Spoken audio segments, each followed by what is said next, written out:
Notation. There's only 2 classes where I have to disable the annotation. And they both include Gilman boys.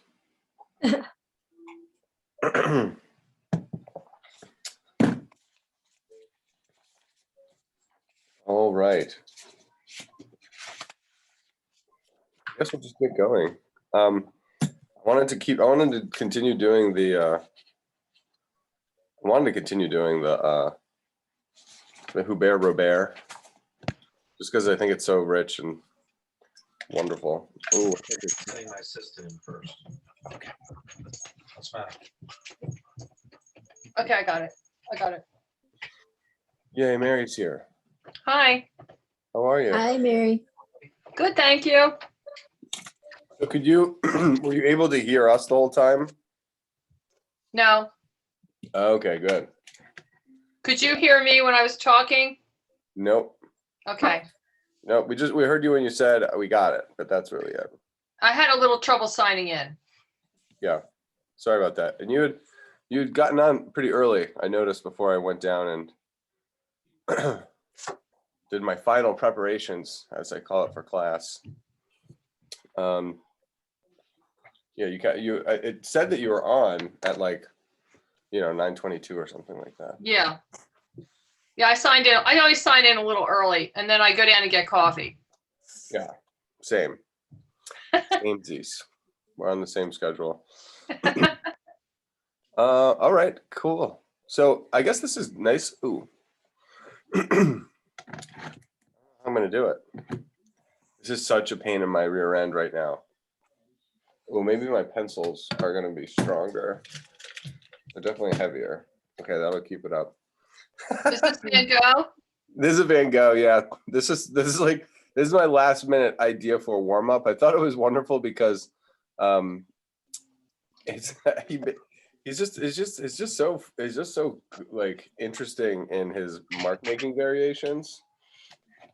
And I think it's always worth it. I was just looking at the back of this sail, right? I mean, this is just right before class. And then it's like a hatch, hatch, hatch, hatch, hatch, hatch. And I don't know if it's because of how it was, how the sail was constructed, or because of, just building this really epic curve, and even the curve of the front, building that out of, those straight lines. It's such a nice little lesson. And then the line, then the boat behind it, it's like one solid stroke. So the play of the front, the big sail versus the small sail, I think that's kind of the game. And I wanted to see I wanted to just do the big boat, and then the small boats will just be they're going to be the same thing, just smaller, lesser lines, and they'll go back. And I think the water variation is also a really fun thing to participate in. And so to kind of boldly and almost, I don't want to say clumsy, because it's not fair to say they're clumsy. It's kind of heavy handed, and it's just really, it's like laying bricks, it's just doing the work, getting the work done, and doing it principled. And I don't know, I just think I think Van Gogh's drawings are just very accessible to everybody. I think Stephanie just came in. Can you hear me, Stephanie? Or maybe not. She's still connecting to the audio on her end. Let's just see if she gets in there, and then I'll figure out how I'm gonna, because I can't really zoom out much more, because then, hey Stephanie, can you hear me? Hey, yep. All right, cool, sweet. Good morning. Good morning. Good morning, Stephanie. Hello. One of the nice things about this too is when we talk about still life, and you have aerial perspective, where you have the object that's closest to you is lowest on the page, and then you could argue that it's in highest contrast. So the darkest, heaviest lines, the most amount of detail is in the principal boat, and then the second one is behind that. The first boat overlaps the second boat, So there's like kind of this clear distinction of space. There's less detail, there's less contrast. It has a figure, but it's a smaller figure. So it's zone 1, zone 2, and then zone 3. And that's that idea of theme and variations that we've been kind of like pushing the last couple of weeks. At least I have been in some of the other classes. So the theme is that it's a boat. They're all the same kind of boat essentially. It's got the front of the boat, the back of the boat, the mast, some of the lines, the sail.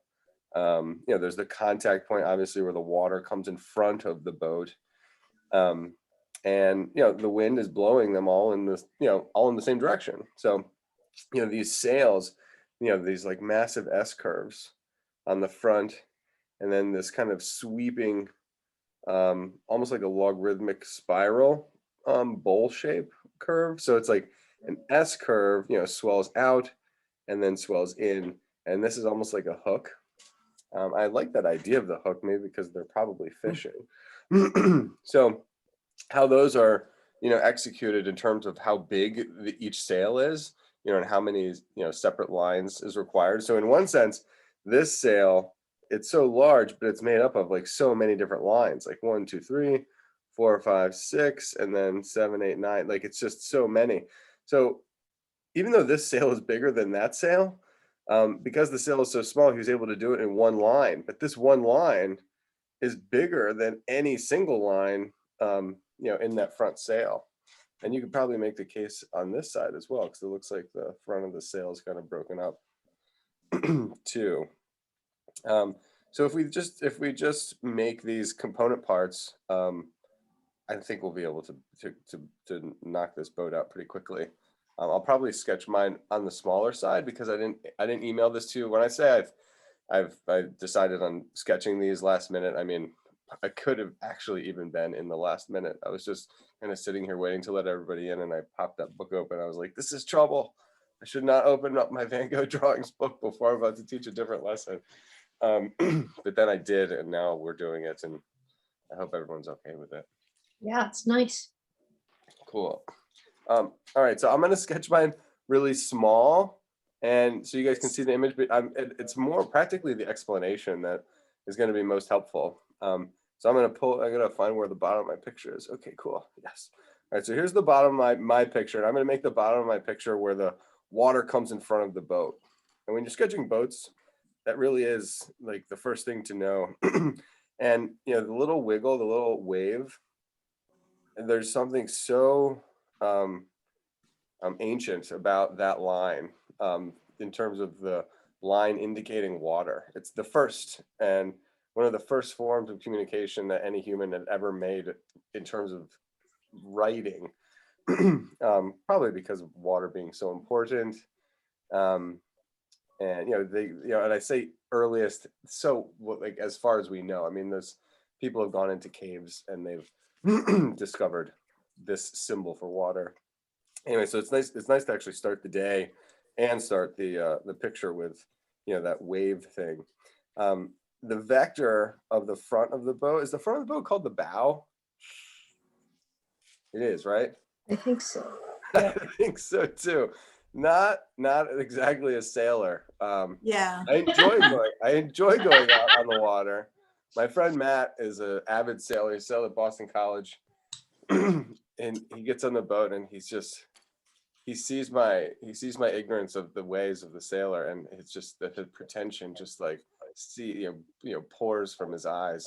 But anyway, Yeah, because I think the stern is the back. Yeah, the stern is the turn. bow. Okay, so we'll do the bow at this vector. Notice that angle.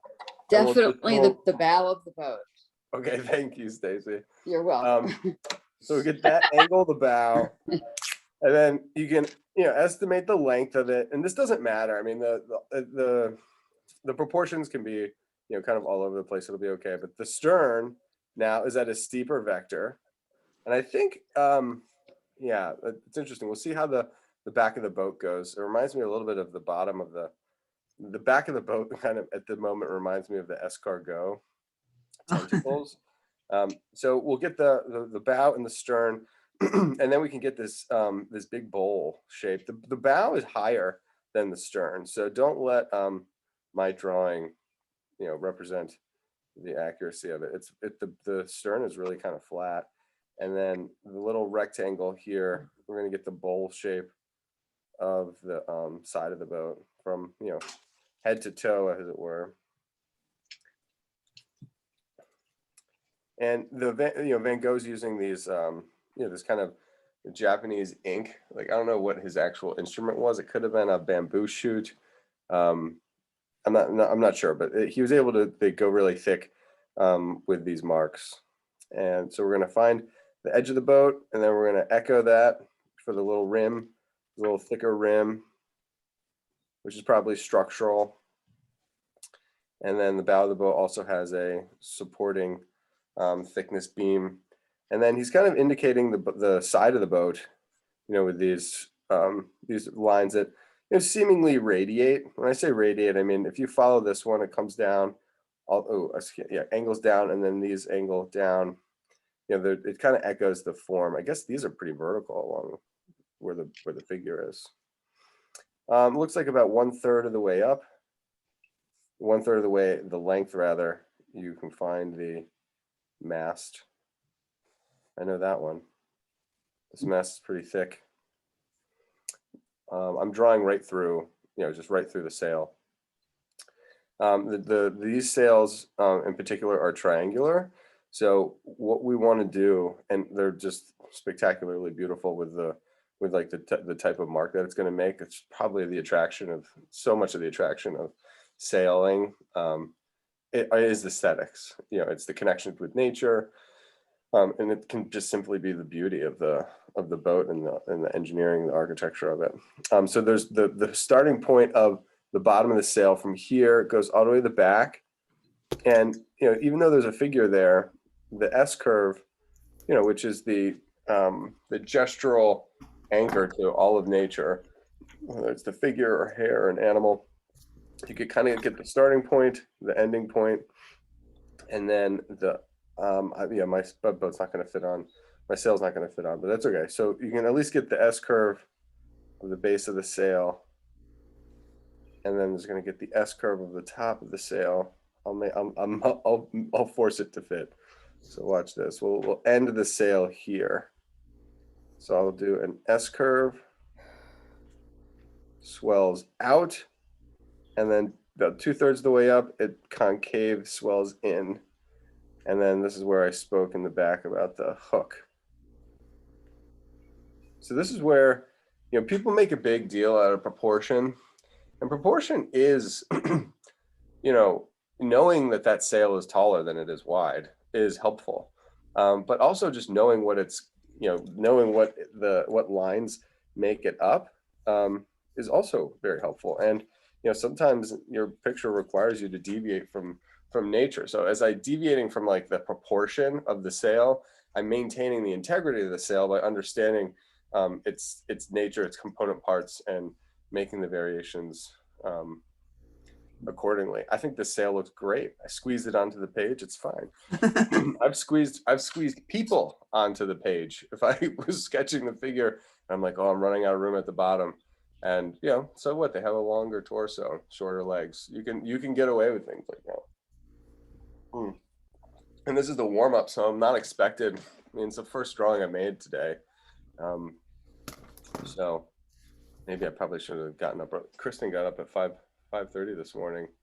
Oof. I know. I should have. I mean, every time she gets up early, I'm like, I should just get up too. And then I sleep so soundly for the next hour and a half that I'm like, oh. Anyway, so the hierarchy of the sail, there's a line that's connected long, and I'm just noticing this right now too. Like the way I drew it with one solid line, I connected it with one long gesture. I'm sketching so small that I wind up doing each side of the sail with solid lines because I'm going so small. If I were to, the whole point, one of the reasons I chose this in the first place is because of how I liked how he built the front of the sail out of a series of straight lines, Our warm up. and then he built the back of the sail out of a series of short ticks. And it breaks it up a little bit. the variation in the lines of the sides. There's the thickest line, and it's solid line on the bottom. Then you have the next darkest, but shortest, and then the lightest lines, which wind up becoming broken up. So each side, the line variation is unique, and the value variation is unique. So I guess I should just attempt to conform to his spirit. It's a good spirit to conform to. We can get through the, we can show the back of the boat and a little bit of the inside of the boat. I'm not going to worry about the figure right now. Okay, so this is where this is the fun part. It's one thing to have drawn, a boat. Now it's now it's the exercise is how we're going to draw its companions, and do that in relationship to the first one. And we're going to start from the known and move into the unknown. So the known is the bow of the boat, and we get the back of the boat here, and we get the contact point with the water, maybe 2/3 up the bow. So I'm gonna pull this here. I can see that there's the back of the stern on the second ship. You can see the water in the second ship, and then there's a little bit of a wave. Ooh, look at that wave. And then you have the bow of the second boat. And then there's the top edge, and that has a nice thickness to it. And then there's a, looks like it's like a painted, the bottom of the boat is painted solid. It's kind of cool. Making the boat a dark boat up against a light ground. And then it looks like about halfway in that boat is the mast. I'm noticing the strings, these like little triangle strings on the first boat. The second boat made me realize that. So let's find those triangulations of the sail. And it's interesting that the sails almost overlap as well. The corners of the sails slightly overlap. You could call that kissing. I'm not exactly sure. I'd say it overlaps. I'd say it fully overlaps. There's no S curve on this one. There's an arch on the bottom of this one. And then I will, if you look up at the Van Gogh's drawing, the top of the sail and the top of the mast, they come really close to, kissing up there too, which is interesting. Because it's always interesting to see what overlaps, what comes close to overlapping and having a gutter, and then which actually kiss. And it looks like there's a, there's a dot and some atmosphere in between. So there's this slightest gutter existing between the top of the mast of the first boat and the top of the sail in the second. Yeah, so there's a combination of S curves. So I'm gonna do an S curve for the hypotenuse. And then for the shorter of the two legs, I'm also going to do an S curve, but I'm going to start with that hook. And right when I think it's just going to be a hook, it S curves into that tip. Looks like it's just a beautiful flame. Beautiful flame. I'm going to leave this back end out, the darkness of both sides of those flames, both sides of the sails. I think it's a mistake actually. Oftentimes, I've been saying this a lot lately. It's like whenever you think a great master makes a mistake, hold off and keep working and think about why that decision may have been made, because chances are it's not a mistake. It might stand out. It might be a variant. It might seem counterintuitive, but sometimes drawing is not intuitive. A lot is given to intuition, and I rely so heavily on it. It's just not always the most useful thing. Okay. Oh, Mal is in. Yes. Mal decided to join us. Hey, Mal. Hi. How are you? Morning. Morning. Good. How are you? Little late to the game. Hello. I know. I'm sorry. Just kidding. You can get on board. Um, where was I? Oh yeah, so I was saying that right now we've got the back of the sail, which has this like heavy line back here, and I'm just going to kind of ease off on that for a second. I think it has to do with the connection between the waves, you know, where he put in the waves. I think it would be worth it at this point now because you're acknowledging the space between two objects. When we drew the first boat, we could say that there was water, you know, between, you know, the bow of the boat, the edge of the boat and the sail, you know, in between the guy, whatever. But now we really have like a distance. We have an atmosphere. When we have two objects, there is, you know, there's mass, there's atmosphere in between these two objects, and how you can represent something that is not seen. You know, you can try to do like the ground plane, and the ground plane in this case is the water. So we can look at some of the waves and the use of the waves around our front boat. You're going to tell, I mean, obviously the mark making of the waves is going to vary as we go back into space, and the waves in the front, I love these S curves in here. It's so nice to be able to see the S curves of the water echoed in the sails, which echoes the movements of the wind. So the water and the wind are kind of made up of the same design elements. We've got some waves that look like waves, classic, you know, waves, and then S curves showing more flow. Here, it almost feels like these lines are like something like jumped out of the water. You know how you see a fish jumps out of the water and that makes those rings? Ripples, yeah. It's kind of an interesting little end point. Anyway, so then we've got some marks that are happening between the sails, and then between the sails in the background leading up to the horizon line where the water meets the sky. The left side of the boat and the right side of the boat have slightly different markings in the space between. So I just want to bring that to our attention. And then the nice thing about the third boat is that it's not overlapped by anything, but it's almost like a facsimile of the first boat, just in, you know, as a shrinky dink. All right, let's see what we can do in here. All right, so we got some waves. I gotta zoom out just a little bit. Should still be able to see everything. Some waves. Got these little rings, wave rings. The waves between the boats. And this is kind of it's almost incongruent,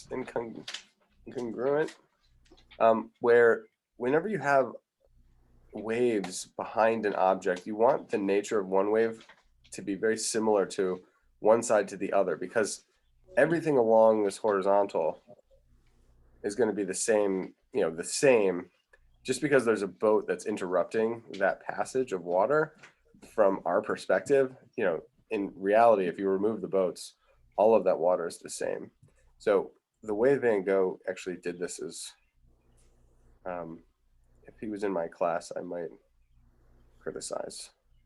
I know. How dare I? But it doesn't. So just, you can even like analyze it according to my approach. You know, you could just see what's behind this guy's shoulder, and then see what's behind the elbow, and then see what's behind that string, and then that mast, and then this boat, and then that boat. So just like almost see the water in these horizontal strips rather than you know, these abstract negative spaces between the ships. And you'll wind up with water that's more consistent.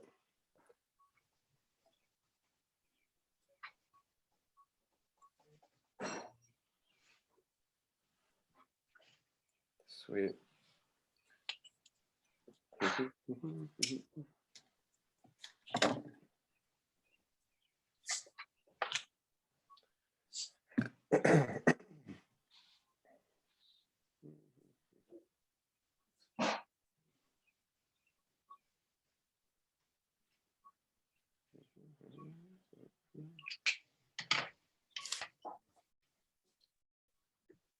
And for our And for our third boat, we got some water, which is nice to have. So far, we've drawn wood in the mast and the boat. We've drawn kind of these fabric sails that are interacting with wind, and then we've drawn water, that's close to us, water that's between these boats, and then we'll do a third boat that's kind of in the distant realm. I haven't even addressed the horizon line, but maybe that's a good thing to do now, even before we get into the third boat. And I can follow this water all the way back until I hit this incredibly dominant horizontal. And the contrast between the sky and the water, there's no actual line there. He doesn't draw a line like I just drew a line. It's like the mark making for the sea ends and the mark making for the sky begins, and that's very painterly. You don't need to have when you're painting, it's a one color budding up to another color. And so his drawing, in this case, the marks represent paint strokes. So he's in his mind, he's thinking of a color, and then that color ends, and then another color begins. It's kind of beautiful, and it allows that horizon line to go really far back in space, because because all the other objects are so line heavy, silhouette heavy, they are able to come forward, and then the atmospheric transition from the sea to the sky is allowed to recede. I love that. All right, so this little boat, my boat is so little, compared to the original drawing, and so therefore the third boat is so little, compared to his first boat. I mean, it's incredible how small it is. I mean, the body of the boat is smaller than the man inside of the boat. I mean, it's the size of the boat is almost the size of the leg of the man. So, but what makes it nice is that you can think through all the same anatomy of the boat. So this boat, I think, is sailing away from us. So you get an angle for the stern, you get an angle for the bow, you get the line, which represents where the water is overlapping the boat. We'll connect the head to toe. In the middle, we can find a mast. We don't need to find the mast, really.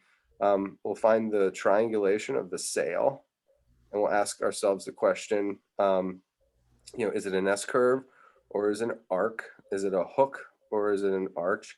The bottom of this sail is an arch. The top, I think he wanted it to be an S-curve, and then he makes it smaller. You can still see the pencil marks, which is also encouraging, because this is an ink drawing, which is why the marks are so decisive and almost heavy-handed. But you have to be decisive when you're making pen marks, because you basically can't make any mistakes. So it's like you're traipsing through, and there's no going back with your marks. So you're just forging ahead with like almost reckless abandon. So anyway, I'm gonna do an S curve, just because it's gonna be it's almost like third time's a charm. But we can sketch these little ones that are off in the distance. You see there's one up here, and there's two more after that go even further away, and those sails are less S curvy. So the front of this one's an S curve, the back of this is an S curve, and this one is almost an arch. I can't even believe it. So I'll do an S curve, but I'm gonna make it so close to an arch that I don't know. I think this is what he actually wanted to do. And then he does break up the back end in straight lines. 1, 2, 3, 4. Lovely. And then there's that looks like there's the inside of the boat that you can see the mast, and there's a little bit of the mast that pops up. I think there may be an indication of the triangle strings, just like there's the triangle strings on our second boat, which I just recently put in. Do we know what painting this may have been the start of? It's called Boats at Sea. Okay. Saint Marie de la Mer.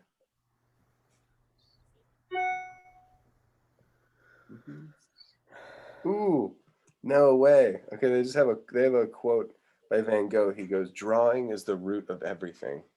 I should use that to promote my classes. Yeah, you should.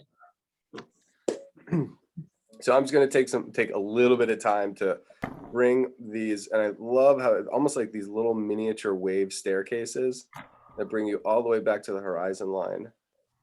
And he has to figure out, well, how is the here there's a atmospheric separation between the lines and the mast, and then I think on this sail on the right, I think part of the sea marks entered into the side of the sail and accidentally, and so then he had to reaffirm the edge of the sail so that it wouldn't be so that the sea wouldn't come over. And I mean, trust me. And then Van Gogh definitely, like I said, if he made 300 marks on here, maybe 1,000 marks total, I'd say even if 900 out of 1,000 marks, 995 are, exactly correct because of the way he's trudging along. Still, those 5 marks, because it's an ink, they'll probably be loud. And I think one of those was probably the edge of this. I don't see any.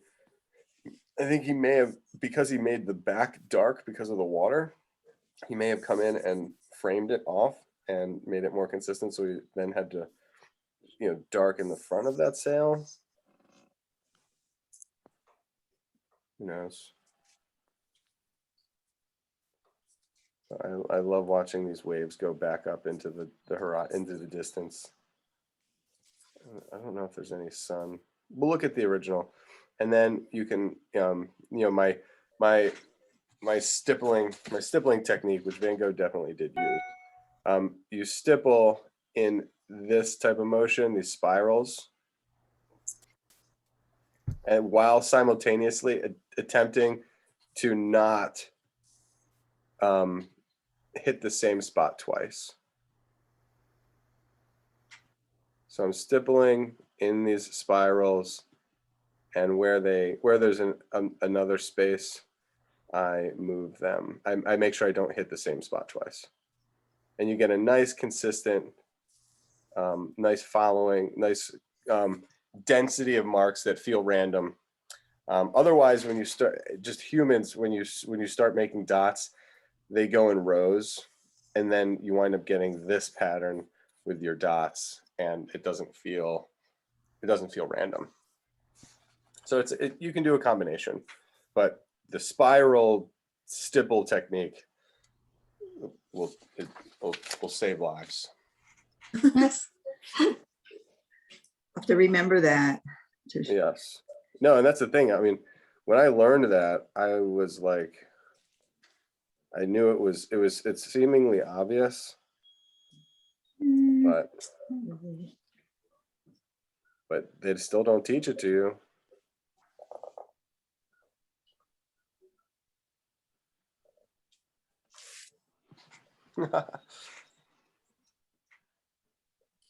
It's such a nice sketch.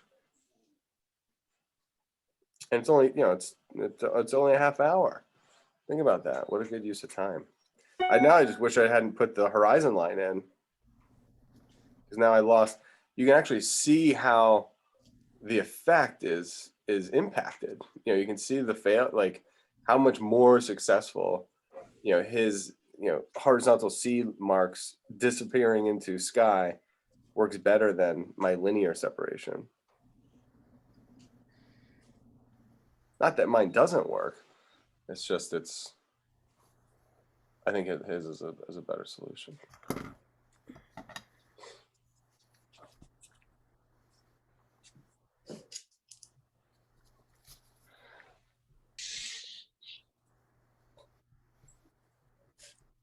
So these are the ones left on my page.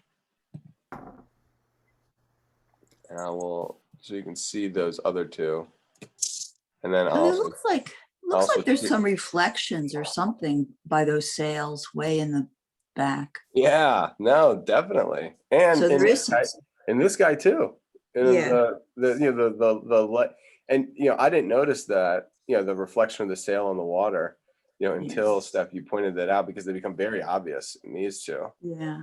And the further away it is, even Yeah. rough waters like this, there'd still be enough angles of the waves to function like a reflection. To function Mhm. as a mirror, to function like a mirror to offer the reflection.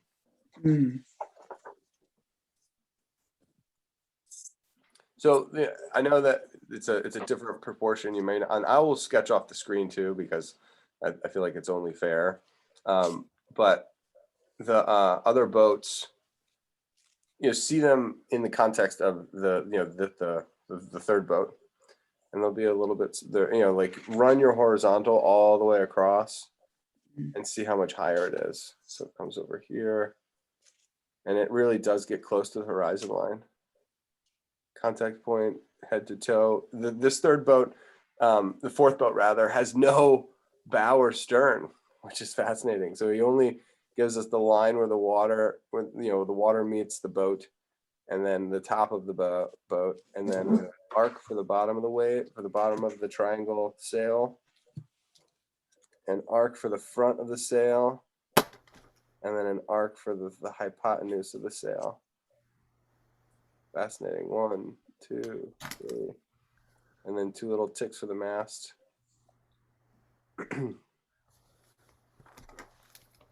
So he made that whole boat 1, 2, 3, 4, 5.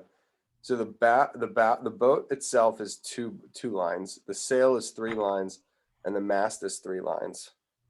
Like that's money.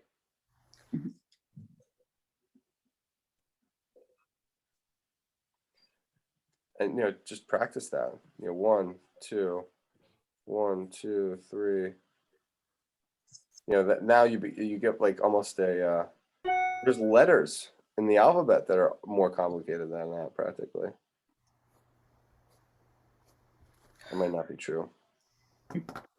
Okay, so let's see. I bet you he reduces the number of lines in the third boat and the fourth boat. Let me slide this over.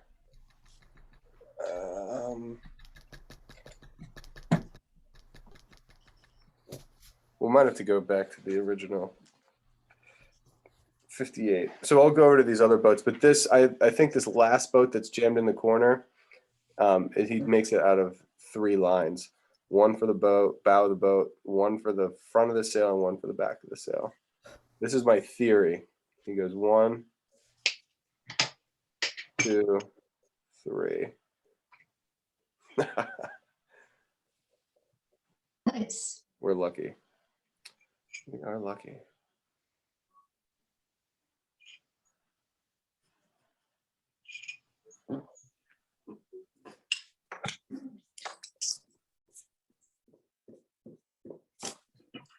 Yeah, the economy. Great.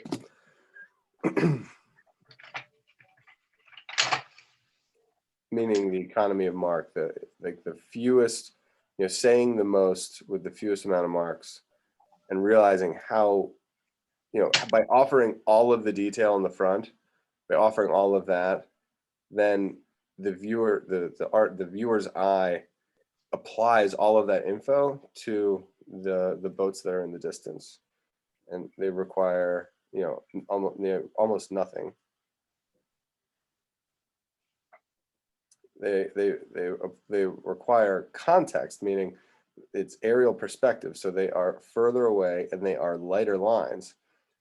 Further away meaning they are higher on the page, approaching the horizon line, and the lines are lighter, so they're lower contrast. So both of those design, linear expressions allow it to be in the background.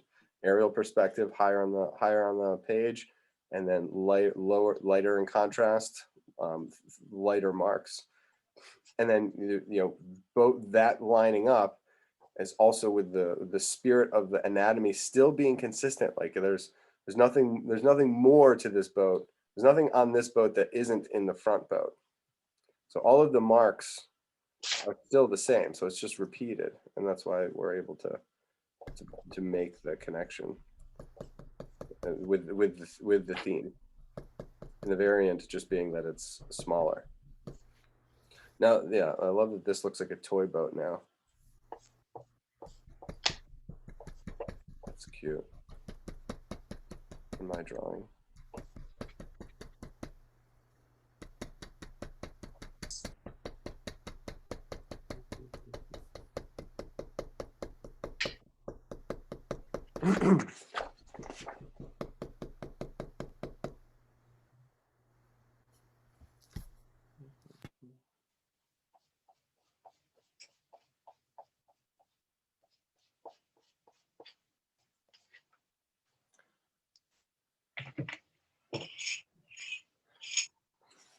And the last note that I'll say about the water making is that taken individually, each mark is it could it's all the marks taken individually. It becomes a very complex arrangement. But if you see the marks as clusters, then everything becomes much more manageable. So when I say clusters, I mean, you see these little wave shapes. So there's 1 wave, 2 waves, 3 waves, 4 waves, 5 waves, 6 waves, 7 waves. So there's 7 waves here that read like 1, 2, 3, 4, 5, 6, 7. Okay, so that becomes one cluster right here. And then below that, there's S curve, S curve, S curve, S curve, S curve, S curve. So 1, 2, 3, 4, 5, 6, 7. 7 S curves below that. So 1, 2, 3, 4, 5, 6, 7. So they both read like water, but they're different types of water. And then these are a smaller cluster of S curve that's above, that's distinctly different. 1, 2, 3, 4, 5, 6, 7, 8. And then before you know it, I've only done 3 separate units of water, but I've got 30 marks. So I'm unifying 30 marks, distinguishing those two. Let's find another cluster. Let's do a little bit more, Ooh, look at these long, lean ones. There's a row of long, lean ones that are long horizontal. And the reason I wanted to do those right here is because I want to do these short, chunky ones beneath it. So long, lean S curves, long, lean S curves, long, lean S curves, and then short, chunky.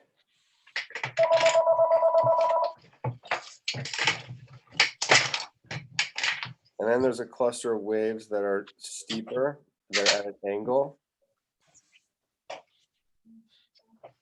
I will do maybe 10 of those.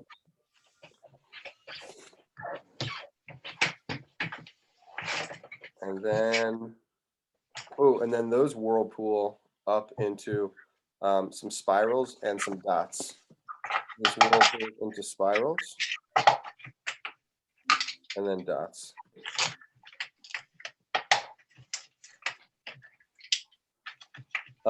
So I've done probably over 100 marks in this area, and they're not 100 individual marks. They're just 5 different groupings of wave-like marks. 1, 2, 3, 4, 5, 6, 7 different groupings of wave-like marks. And so there's a theme of waves and water, and then there's variations in terms of the mark to represent it. And that's creative. I mean, that's creativity. Like, how are you going to represent water in 7 different types of marks? That's an interesting challenge that he asked himself and then executed. Just kind of get fun over here. There's an actual wave leading into a cluster of dots, moving out into a shallow wave. So if I did a row of wave, up and down, that turns into a nice crash of waves, and then that flows out into a shallow, smooth set of waves.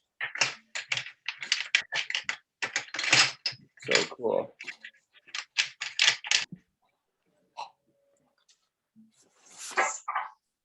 All right, these waves are heading. Then I'll just I have this cluster here, and it's already 10:19. I was bragging that we were done by 10 o'clock, and now it's 10:20. So I'm gonna wrap this one up, I promise. But I'm gonna do it by inventing my own set of waves in order to link up the grouping that I had done before. So maybe I'll do an angled set.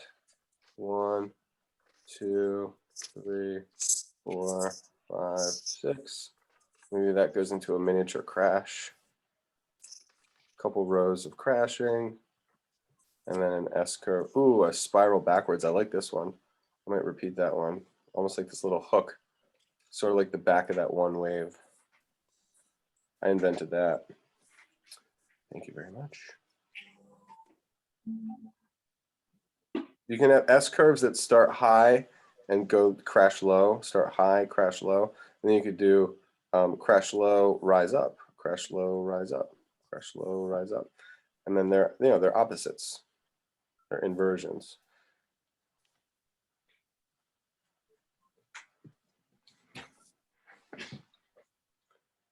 And as long as you get, and you can count them out. 1, 2, 3, 4, 5, 6, 7. What you can do whatever you want as long as they live in like little cluster areas that seemingly make sense together. It's good. We're gonna fill out this back end. These little staircases of waves going off into the horizon.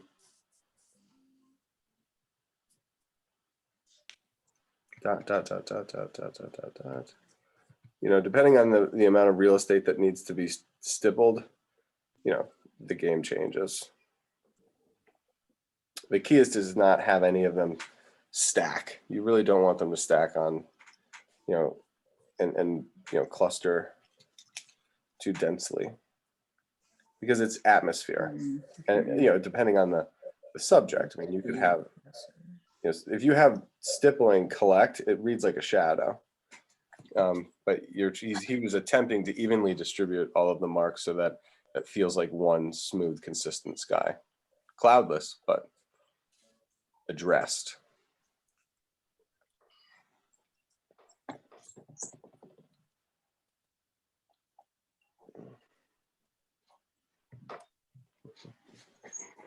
And we're going to move into some fabric here. We'll finish off the Nile god, Nile River god, and then we'll get into the fun ones, which will be the hands and the feet, which I think will be a little bit more forgiving and useful. Just as far as it's always good to study hands, always good to study toes and feet.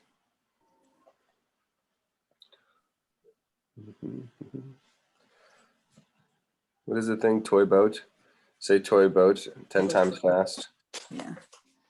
Toy boat, toy boat, toy boat, toy boat, toy boat, toy boat, toy boat, toy boat, toy boat. Most people stumble after that. Oh goodness. I'm having a party. It gets really wavy in here. Look, that's like the breakers, right? Kind of. Maybe. That's fine. It's just little waves that are You mind? breaking. I'm gonna go find the original, like the whole composition. Let's see. I think it's category 58.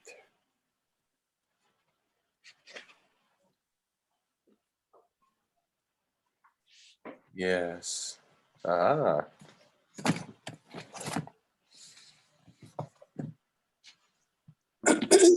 Oh, wow. That's great. It does look kind of Japanesey. Yeah, it does. Yeah, no, I mean he was Block print. studying Hokusai. Mm-hmm. Oh, Wow. I'm gonna avoid this shadow. Is that just a black and white print of a colored painting? Oh, interesting. No, it's This is the drawing. This is the exact. No, this is not the same one. Cool. This is a different version. 58. Okay, yeah. Okay, so this should. I don't know. It's gonna blow your mind, but this is not the drawing that we just made. He did copies of his own work, make reproductions and like figured them out. But this is the one. It was the wrong page. And is that so what's that? Is that the So drawing? it's just, yeah, this is the ink drawing. This is exactly the one that we Yeah. just looked at. This is just the one that we looked at with the page in the book Yeah, was this big. yeah. It just cropped off this whole side. Oh, yeah, the reflections of you can really see the reflections of the sailboats in the water there. But it's on the Baroque diagonal. And I think you might be right, Steph. Like this is where it's breaking, along the water. And then you could even imagine if there's sand here. Maybe. Don't you see? I envision like a shoreline. Or it's just waves breaking out in the water. Or just breaking out. Yeah, exactly. Huh. But unless he was on a boat himself, I mean, he's probably Yeah. on the beach, but maybe not. I mean, maybe not. So there's a painting of this too, you're saying, or no? Yeah, I mean, I'm pretty sure there is. Oh, okay. Let me look up. Let me look it up.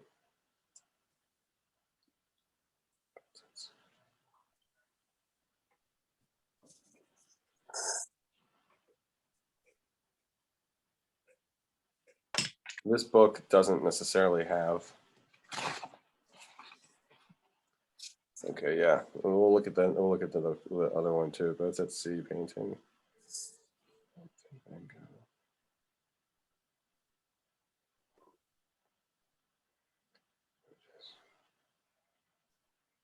There are kind of clouds in there Yeah, because he just Oh sort my of, gosh. Yeah. he just, his stippling gets very light and maybe even a little bit fuzzier or something. no, totally. I mean, if you look here, I mean, the way Yeah. that you can even see the top of the cloud is lighter and the bottom is a little bit in shadow. Yeah, it's very cool. Yeah, and I think you could even the part that we were detailing, you could argue that this is that looks like a little cluster too. Mm-hmm. So here's the painting. It is very luscious. Add the photos. And then he did another one. This is a nice one. Is this HD?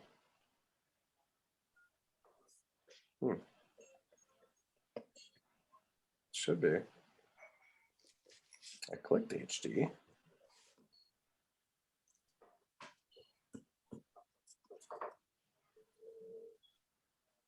I honestly haven't studied his seascapes particularly well.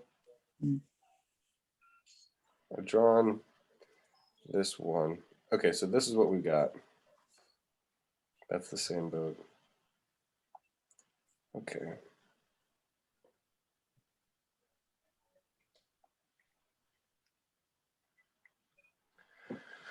All right, so here's our.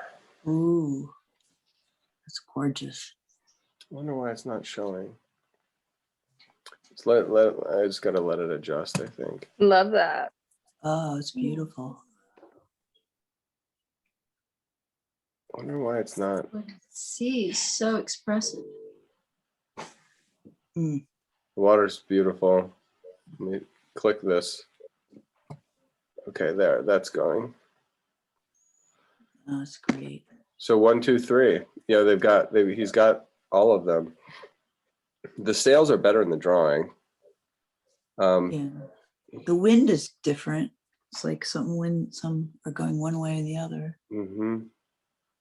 He's got the 2 rows of waves in the foreground. He's got the consistent blue sky with the subtle clouds in the distance. The arrangement of the next 3 boats. So the first 3 boats, the one, the big and the medium and the small are consistent. And then the next three, two almost identical size, and then a little teeny one off in the distance. The arrangement is the same, and he has a really quiet horizon line that's also consistent, you know, where in terms of paint, like a blurred edge. So other pieces that were themed like this, oh, I guess I could have turned it sideways. That would have been easier.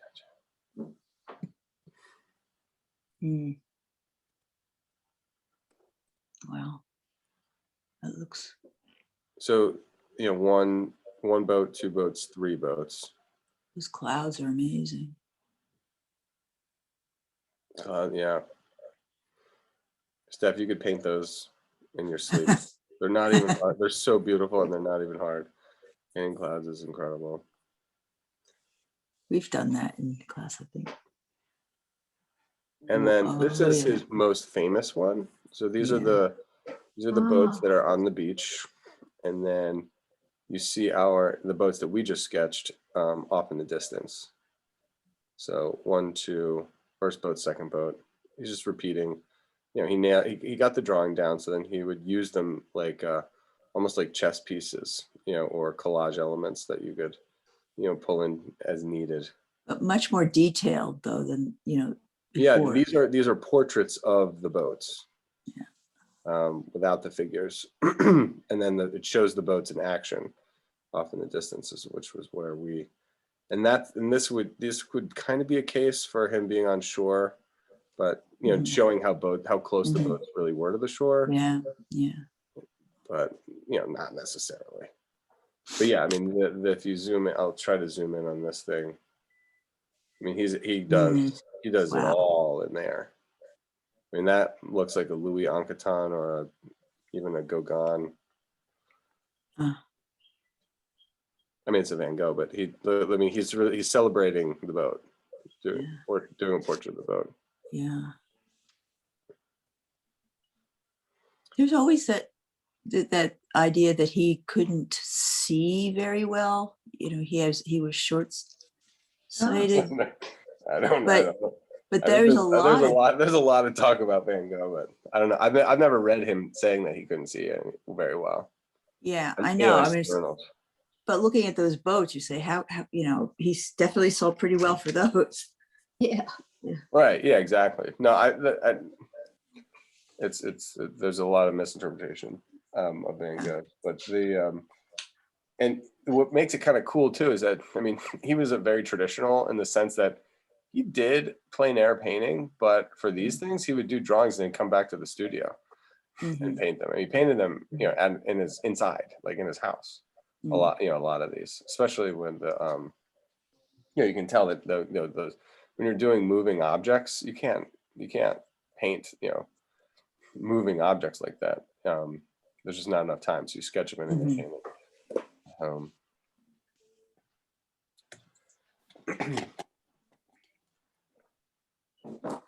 But those details on those boats, it's almost like he had to have made a very specific drawing in order to Definitely the interiors of those boats. And that drawing exists. Hold on, let me see if I can find it.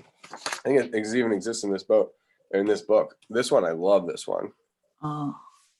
This is not the one that we just looked at, but it's the same composition. He's playing, you know, he's playing around with it. But these, he has like this little angled bamboo shoot to that boat. You can actually see the man's leg inside the boat is tilted towards us a little bit more. You know, he's actually wearing a top hat. And that might explain it. So like this, see little sections of this bamboo section? That might be why he originally started breaking it up, because of the actual support structure that was, you know, part of the boat itself. Here we go. Here we go, Steph. Oh, wow. So there's the detailed drawing. And so he didn't have the three boats were a separate day. And he's like, I need something here. So he put them in. And then what I love about this one is he takes all you French speakers out there. Oh, look, the colors. He wrote down all the colors like a coloring book. White. Yeah. Wow. paint by numbers. Exactly. Wow. And you notice he stippled the sand here, whereas Yeah. ours he stippled the sky. Yeah, he flipped it. And then but he had the you know how he did the boats like big, medium, and small, close, far. Look at what he did with the birds up there. He does he goes big bird, medium bird, small bird, to help, show the distance and the range. So instead of showing the range in the ocean, he did it in the sky here with a flying element. I love And we- that. And we don't even know really if the colors that he put in there were the actual colors of the boats. Yeah. Right. It's like, why make those? Why make color decisions? Right. Do you make them based on reality, or do you make them based on the what's best for the painting? Yeah. And it's usually something in between. But no sails. Mm. I don't even know where the sails are. I bet maybe they bring them. They take them to and from the boat, perhaps. Or there, yeah. Oh, and then look Roll. at this one. You guys got a kick out of this. Well, first of all, there's the watercolor version. Oh, Oh man.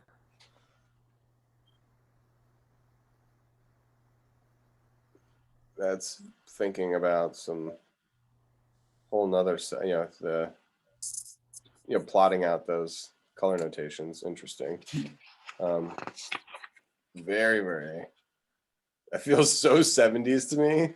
I mean, those are like straight up primaries, red, yellow, blue, and then the green was mixed with a little bit of yellow and a little bit of blue. Only primaries. I mean, who knows what? And then it looks like it may have been black. I don't know. And this is the fun one.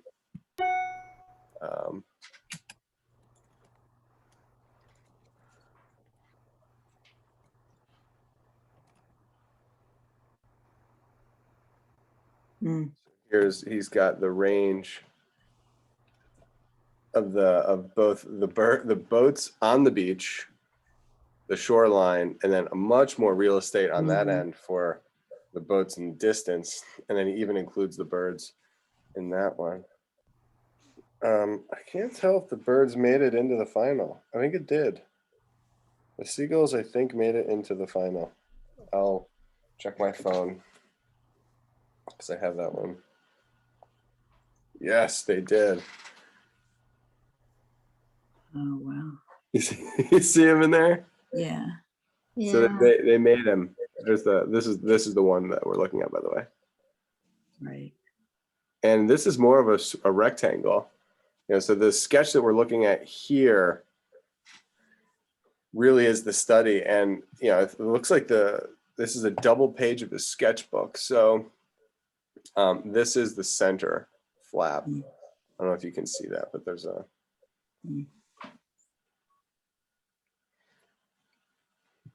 these waves are really nice in there too.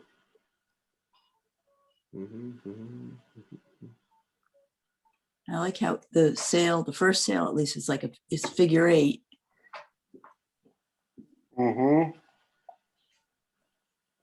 Yeah. Or a cursive S or something. It's a capital S. Yeah.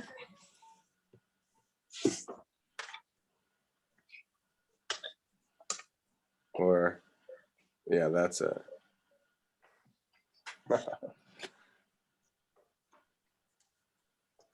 Well, I'll never see S's the same way again.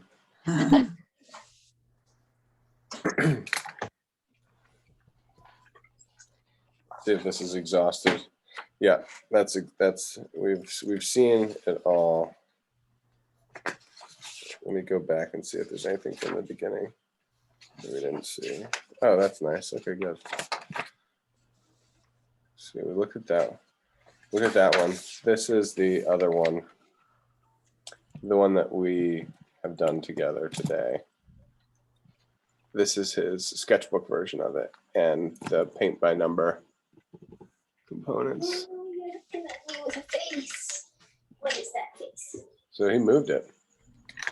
He moved this boat to the right Oh no, he moved both of these boats over to the right and then moved one behind. That's what happened. I think this is the closest to, this is the field guide. This is where he was actually in, Mm. you know, out there on the beach sketching. So this is the closest to the original germ of the idea. And then it was, you know, further refined with all of those subsequent studies and then ultimately realized in this painting. Let me show you the painting because I pulled it up on my phone before, not realizing that I had the reproduction. Oh,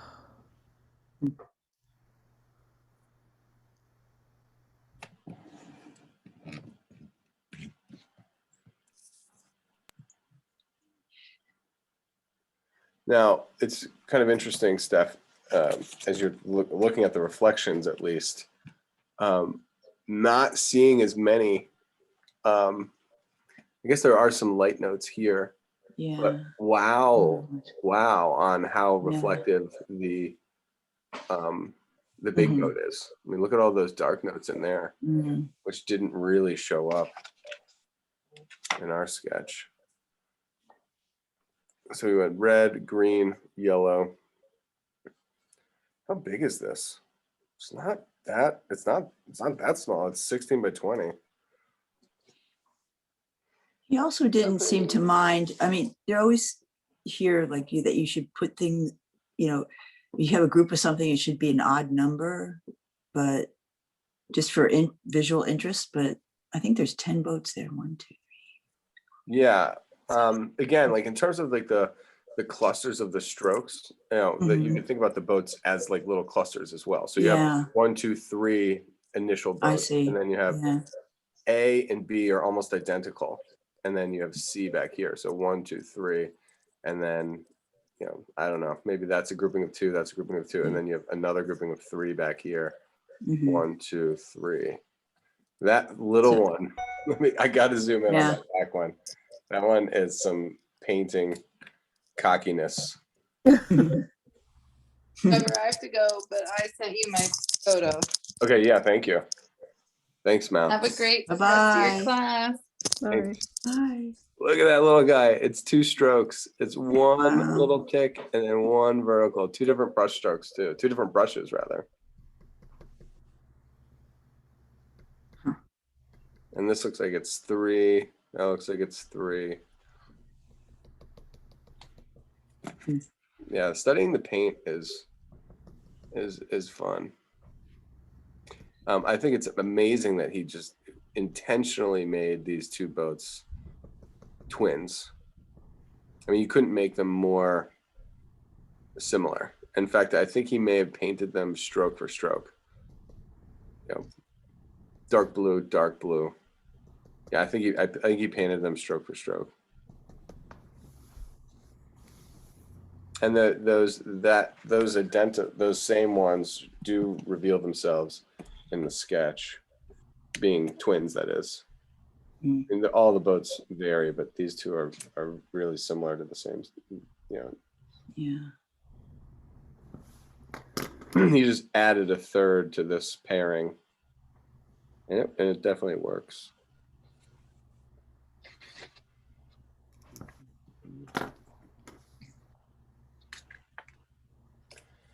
All right, should we switch over and start getting into some of Yeah. the fabric?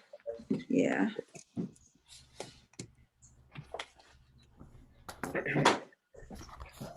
So much for the warm up lasting 20 minutes. Okay, so I did a little bit more. I did a little research, not a lot, but I made some extra reproductions so I can move things around. And I found, before we get into it, while we're looking at pictures, I found another painting where Robert, these studies, these are, you know, drawing studies, and Robert wound up turning it into a big painting, but it's not. He doesn't do it the way you might think. There's this kind of like romantic scene of it's called the painting that he incorporates these antiques is called the Antique Restorer. So it's this warehouse, which reminds me so much of the warehouse that my buddies have out in West Philadelphia, the bunch of sculptors, the bronze sculptors. And it's this little romantic number where the oh, if we can figure this out. Bless you. Bless God you. bless you.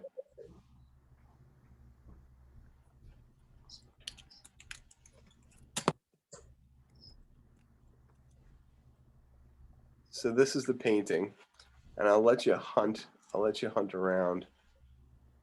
You might crop the corners a little bit. I'm sorry, there's not much I can do. Get that brightened up. All right, so the scene is this little, there's this young suitor here who's put up a ladder, and he's trying to give flowers to the young lady who's obviously stuck up inside of the shop. And then this is like the worker. This is the shop down here where they're restoring these antiques in Rome. I guess it was just kind of some kind of business. So there's this little human drama going on up here, where in the studio floor everyone's at work. It's kind of fun. Here is our Nile, the river god. His orientation is varied in that. Remember last week I read that thing and I was like, they talked about another version and him being part of a fountain.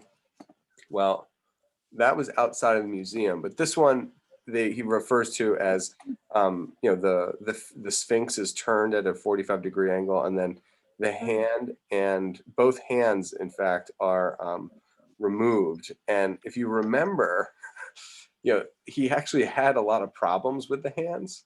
In terms of scale and and execution. So he pulled a Seurat and just was like, well, I'm just gonna leave the hands out because I don't feel like painting them.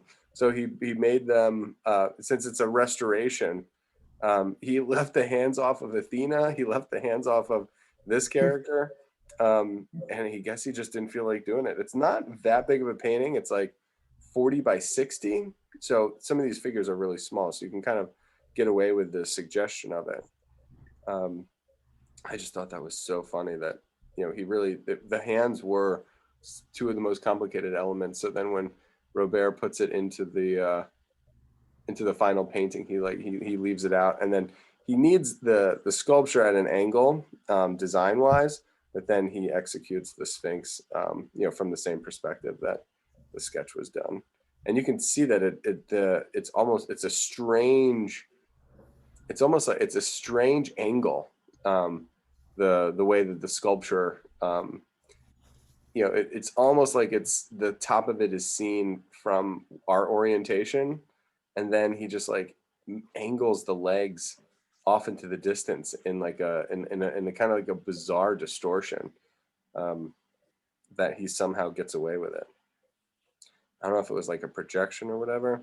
The other interesting component, which we're going to do today, is in the shadows over here is the Colossus, the foot Colossus of Constantine, and it's just inverted. So the book claimed that he was painting it off of prints. He did a print version, and then he did the painting off of the print version. I think that he probably just traced it and flipped it over. But I don't know. I haven't seen. They didn't show the print, so I could be wrong. And then Athena is up here as well, and she is in reverse. So we can see up there. It's the same sculpture, just seen from a different angle. I wonder if that is to scale. I love all these monumental sculptures, though. And I love this warehouse. It's so interesting seeing like the clash of civilization, the Renaissance Italian, Renaissance Romans, comparing their existence to, emerging out of the Dark Ages and the Middle Ages, into the from a glorious past. And it's just like the contrast, and them trying to almost regain their identity and regain classicism. And I think that's what Robert is doing too, as a neoclassicist.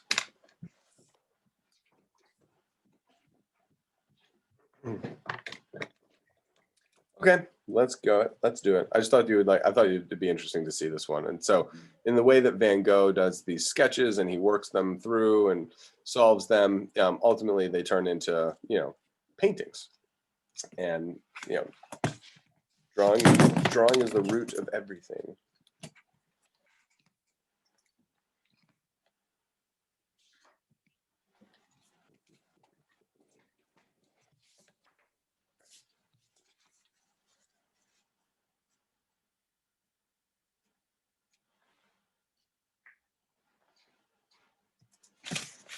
I made photocopies so I could cut them and crop them, and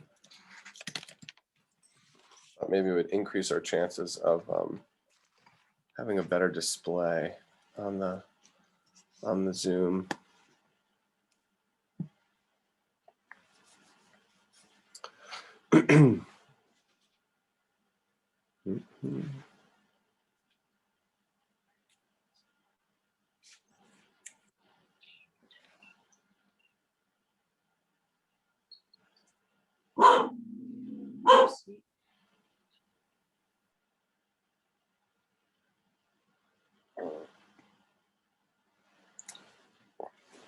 Is the reproduction that you have, the feet are cut off, aren't they? That's obnoxious. I don't like that, but what are you gonna do?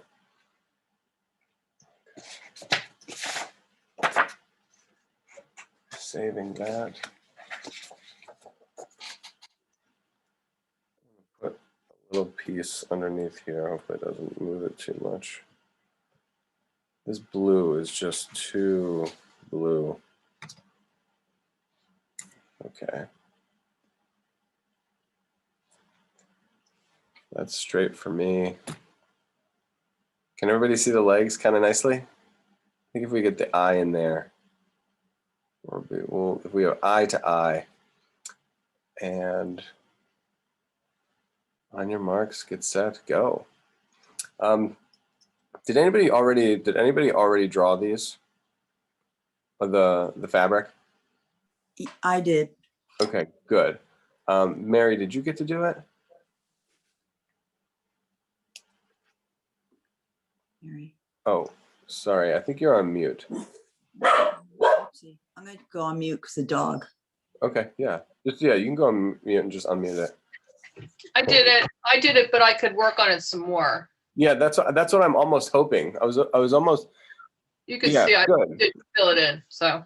Yeah, it's almost like it's nice to go give it a shot, and then because it's pencil, you can the insights that you didn't have, your insights by doing it yourself are plentiful, and say even if you get 80 or 90% of it, it's easier to fill out the last 10% than start from zero.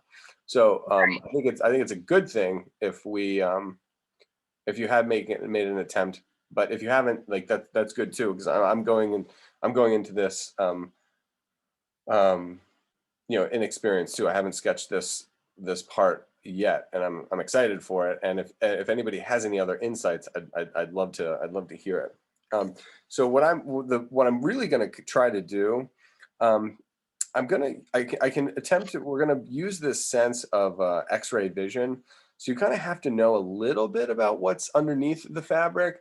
But you don't need to know a lot of what's underneath the fabric. It's really gonna have to do with the tops of the silhouettes. So where the fabric is, where the leg is pushing up on the fabric, you're able to see the edge. So we'll be able to see the contour of the thigh leading into the, this is actually the muscle of the, what is it when you, I'll have to look it up, but then it turns into the kneecap, and then you get the tibia, I believe, and we're going to come down the angle of the shin. So the top contour, the mountain of the contour, anatomy is going to matter. Same with the top of the fabric here, the inner part of the thigh, and then we get the silhouetted edge of, where that massive, muscle from the thigh comes into the knee, and then the leg, the tibia, and the tibia is going to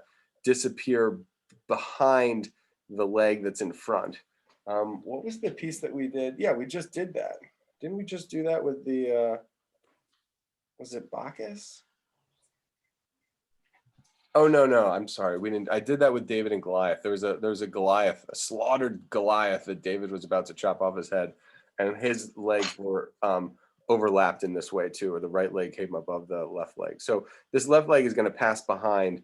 It's the tops of it that we're going to be able to use, our knowledge of anatomy and thinking about, bone and muscle.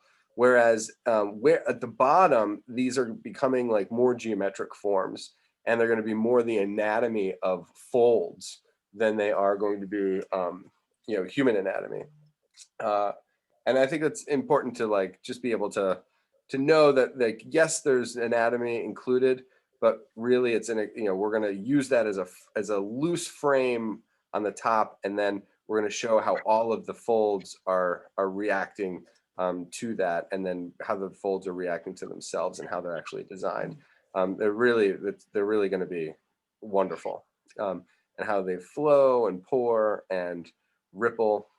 Okay, so in that spirit, I'm really now coming up with a hard edge separating, human, the skin in his belly, and then in that thigh, and I'm really kind of attempting to define the edge of the fabric and the body. And like I said, we had this, the love handle here, and then we're going to have the roundness of the abdomen. And by me drawing this, I'm drawing the contour of the abdomen and the edge of the fabric at the same time. And then it S curves, it bounces up, it folds up a little bit where it hits the left leg, the thigh. So it bumps up a little bit here, and then it's going to drop down, and it's going to be like almost like wax, where wax, it pours and then hardens and collects, on the ground. So the fabric is in front of, his thigh here. And this is gluteus medius that you're seeing, and then this is basically the, where the femur enters into this little bump right here is actually the gluteus medius in the back, and then this little bump is the ball, it's the outside of the ball and socket joint of the femur. And then you got the thigh muscles on the bottom, and then sartorius starts up here. So the anatomy, again, doesn't matter particularly, because it's just the roots, it's just the beginnings of it, and then it all disappears, behind that. So let's get from hip to knee, and he's got this long leg, hip to knee, and then the knee to ankle, disappears behind the fabric. I have this, I don't know what this horizontal is. I think that was my original bottom of the picture, which is unusable now. And then, there's a lot of different ways of thinking about it, but, you could initially think about it like a rectangle. So it's hip to knee, and then this knee to ankle can be a, triangle. That's all that's visible there. I may have made it a little bit too long, but I don't think so. And then let's see where the fabric is going to be broken into 3 component parts.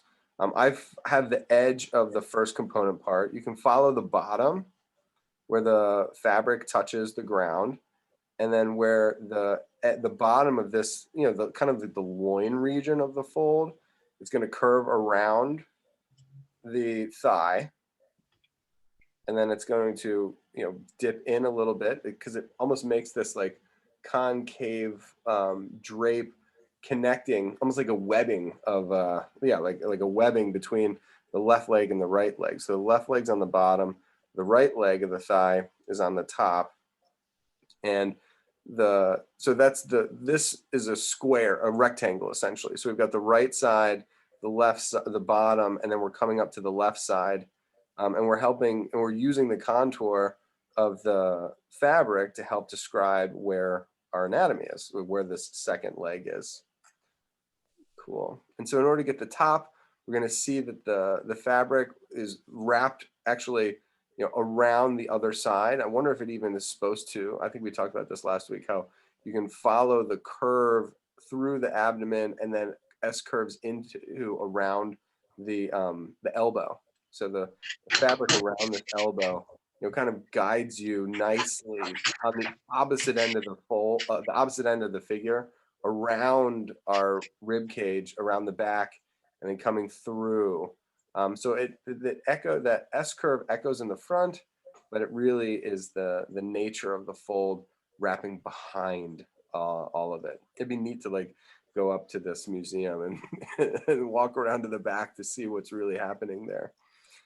So that pours into the front, and then where the angle of the hips go down, the leg is, then it's a joint. So then the leg is then elevated, and then we can, this rectangle that I'm building here is a edge of the thigh, the top of the thigh hits the knee, and the knee is going to angle down at that vector. So I haven't described any aspects of anatomy yet. I'm just trying to find the silhouetted edge of the vector going up, reaches a peak, kind of almost flattens out a little bit as the muscle transitions into the top of the kneecap, and then the kneecap folds over, and then we're going to come down into the ankle. And there's a little plane change at the bottom where the ankle transitions into the foot, and then of course it's cut off. So I can follow the fold. If this was the top of the drape of the right leg, this is as angles down to the foot, and then we're going to see how the bottom of that fabric is going to lead, almost like the S curve of the sail into the bottom of the fabric. And that fabric, it's a little ambiguous because it tucks under, it's wrapped in, and it tucks under the that massive leg. So where it tucks in, it's going to go a little bit dark, but then there's a little bit of a platform that he's standing on. So I think it's worth it to throw that heel in there. That we've returned to the world of skin and anatomy when that foot pops out of the bottom. And we're going to see the underside of that foot, which will largely be in shadow, and you do get a little bit of the side. And then there's this little cavern, this little triangular cavern, where there's a cavity where you could climb up. A bug or a snake or something could like slither into that. His toes might get cold. Excellent. So just by default, we have these three places. And now I can move this over, I think, a little bit. That'll be great. I can see a little bit more of the Sphinx. So we've got these three component parts. I think it is going to matter a little bit to block them in, and then we can come back in and do the shading. So when I say block in, I mean actually use lines to define edges of folds, and then these like teardrop wrinkles in between folds, and then we can come in and shade the lights coming from up above. And I think we hit a large part of this guy last week, with some tone. That would be nice to do this week as well. All right, so we'll break the loincloth down, I guess, into its component parts. And I gotta look up the Bridgeman. I cannot believe I didn't do this already. I apologize.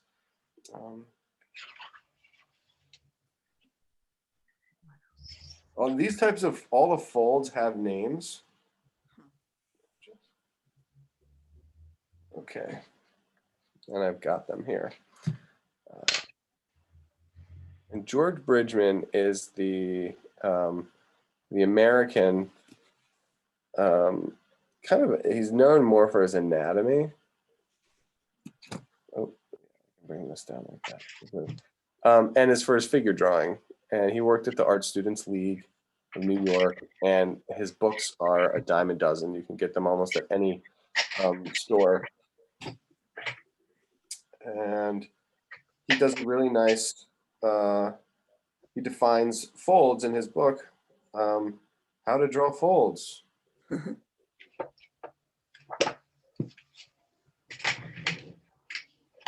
What was his name? George Bridgeman.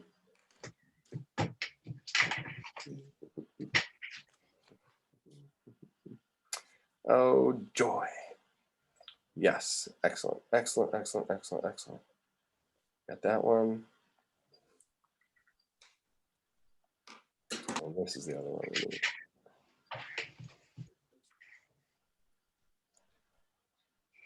It might take a little deciphering, but the you'll get the point.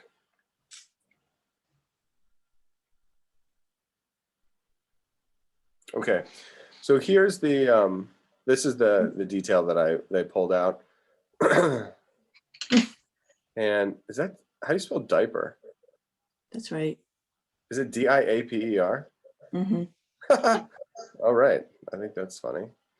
So this is the Winged Victory, and he points out where you can employ different types of folds. This fold right here, it's called the drope. That one is going to be around his elbow on the other side, and then the diaper, it goes from the shoulder, clavicle to clavicle. The ends of each clavicle coming around the Winged Victory, the Nike. I love this zigzag thing. Fold, zigzag, and then the pipe.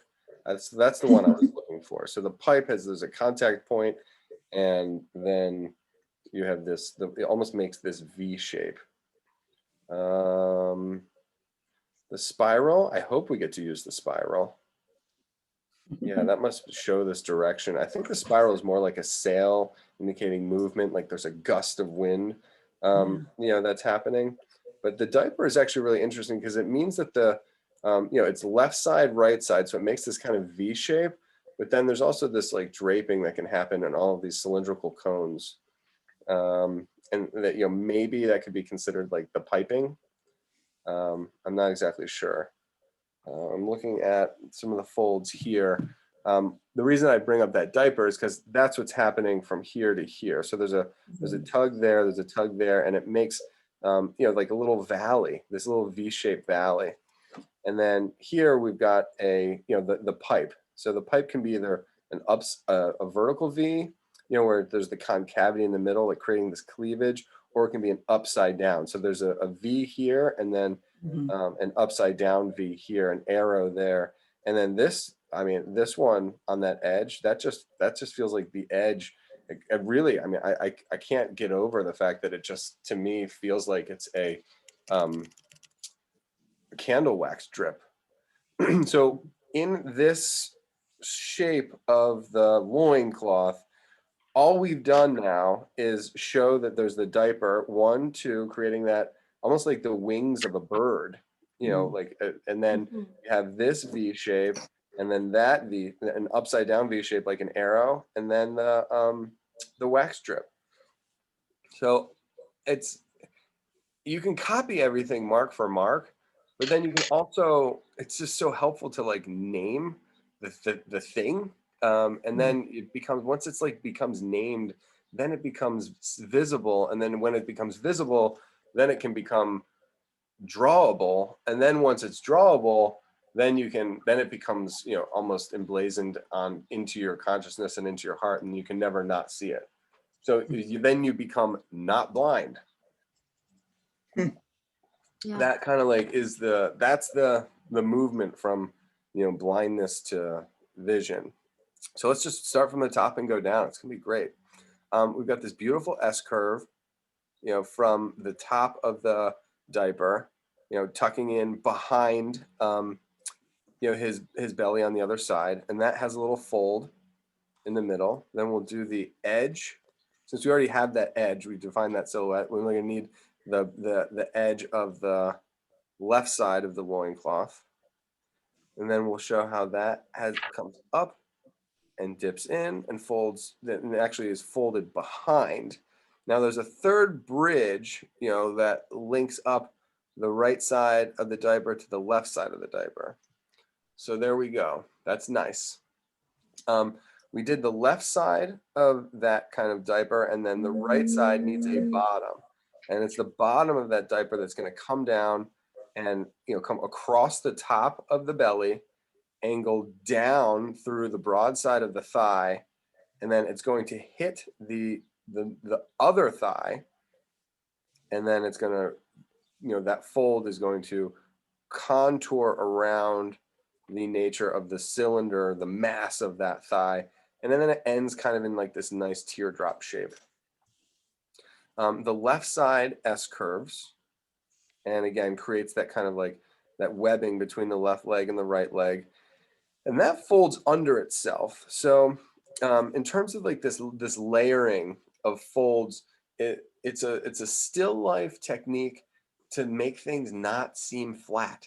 So one fold is going to be in front of another fold, which is going to be in front of another fold, and the more of that kind of ebbing and flowing up and down, S curving, in front, behind, in front, behind, the more dimension we're going to get, the more rhythms visually are going to happen, and kind of the more interest. So and you could argue the more beauty. So as this one tucks behind, the bottom half of the loin is going to come in front, and now we have which is the same silhouette. It's just the first silhouette passes behind the bottom silhouette. Nice. And then that creates, there's a little bit of a deep cavern there, really kind of putting our loincloth in front of the thigh fabric. There's an extreme fold there and a distinction, and it's also anatomical. All right, so then that goes into the teardrop. We're going to come up, creating the first V. So you get a silhouetted edge, which is also a fold, and then that's going to disappear into a teardrop. And now that V gets inverted. So the first edge of the diaper, the bottom right side of the diaper, is a fold, and towards the top that splits. And then that's going to pour down. This line that I'm about to draw is the left side of the second V, or the pointed up arrow, as well as the edge of our candle drip.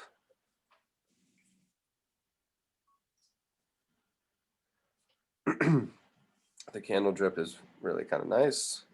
The base of it, the top of it pours down, and then the droop, or the globule of the teardrop end of the wax tip passes behind. Okay, we're going to divide that into half. So there's a nice teardrop fold, one, and then the length of it, and then it cuts underneath as that thigh goes under, and then the whole piece of the fabric tucks under itself to the point where we don't even know what's happening. It's passing underneath that thigh, and the thigh is squishing it. You could assume is very, the fabric becomes very thin. But the curve of the wax echoes the gluteus medius at the bottom of his, very relaxed fanny in contact with the ground. And then for where we are here, just to the rest of the folds I think are going to be kind of exciting, but we do want to suggest some kind of dimension, and the shadows are what really are going to do that. And so I'm going to start with where the shadows are kind of most obvious, and that's where it tucks underneath. So there's a top plane to the light side of this fold, and then there's going to be, almost have to define where it goes under, and then we can add a lighter tone. And then the far side of that fold is also in shadow. And these are shadows, but they're also mid-tones. The edges, the dark edges, those are kind of like the silhouetted edges and the deepest parts of the creases. So all these other lines that I'm putting in, maybe it's a good time to erase construction lines. And kind of be disciplined about how heavy your tones are allowed to go. You want them to be midtones, and you can see the shapes of the folds, as they depress in, but they don't depress so deep that no light hits them. And the thigh is shaded and is able to go into the underneath of the fabric. And then the fabric is arguably throwing a little bit of shadow onto the abdomen. Add some tone here, and then the abdomen itself decides to turn and go into the shadow. And that's good. We already handled the rest of that shadow underneath. I think this cast shadow is really important and probably even underplayed on his part. The original crease towards the top gently transitions into a soft depression, which is where you get the lighter tone for the fold. And then the diaper here, it creates almost like an ice cream cone. I'm looking at this one right here, and I'm gonna sketch it right next to it. When I say ice cream cone, I really kind of mean it. There's a rim, and then there's the side. So you're gonna get the shadow of the cone. There's a deep background, so the cone is able to stand out from the fabric. And then obviously there's going to be the light top. Imagine you had a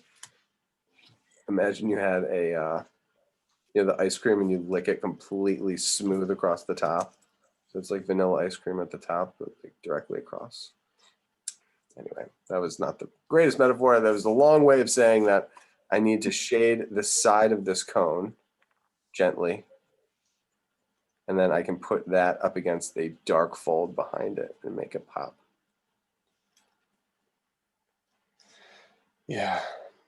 And there was I've been learning lately that proportion might be, it's not overestimated, but it's overemphasized. Proportion is so important, but it is not, it's not the only thing to learn.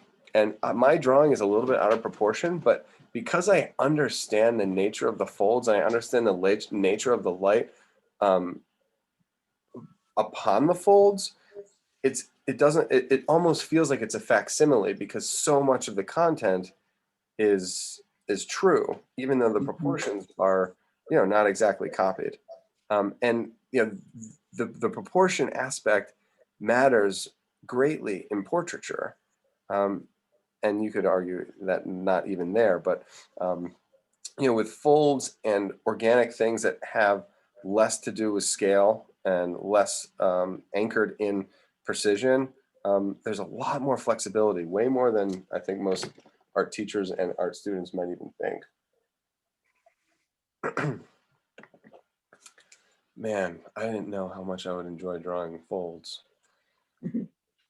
Thank Bridgeman for that one. All right, let's see if we have any other fun ones, like identifiable folds. I think a lot of it has to do with where there's points of tension. And a lot of times in fabric and folds, there's tension in armpits, and I don't know if that's I guess what I'm saying is that this knee, it's kind of smooth on this knee. We're getting, oh, that's what it is. Okay, great. So here we go. It's a diaper again. This bottom knee, there's a tension point here, and then there's the other tension point in the knee, and then the folds, connect the inside of that thigh to the outside of that knee. So this whole knee is again, it's another diaper. So there's a contact point there, a contact point there, and it's not the blouse of the winged victory, but it is the thigh of the river god, not the Nile river god. So it's still pretty damn good. And then I think we should just do that. There's another one that Da Vinci was talking about. Let me go back, and I didn't show it because I didn't think it was going to apply, but I think it will here. these. So these are after, this is after Leonardo.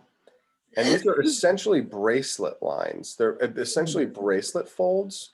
So there's like a cuff and they wrap around, you know, like thick top plane, side plane, underplane, top plane, side plane, underplane, top plane, side plane, underplane. And they go along these tubes. So looking at this, you know, Da Vinci elbow, that's what I was kind of thinking for this top thigh. You know, you can see how these are wrapping over. And so there's like a top plane, fold, bottom plane, top plane, fold, bottom plane. These drapes, these are radiating. I wonder if there's a radiating one. You see how there's this tension point here, and they look like a spiral from a like a seashell. Boom, boom, boom, boom, boom. All right, so that's how I think that's how we're going to attack.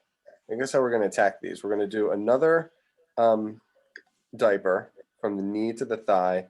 Then we're going to do the Da Vinci sleeve, you know, the cylinders that run around, you know, the tube or the cone in this case, and the cylinder on this case. So I think this and this match. And then for here, these drapes are going to be these tension points right here that all these folds are going to radiate out from this, like the center of a nautilus shell. And hopefully we'll be able to create these folds, you know, coming up and over, and then, you know, light to dark, light to dark. Let's pray.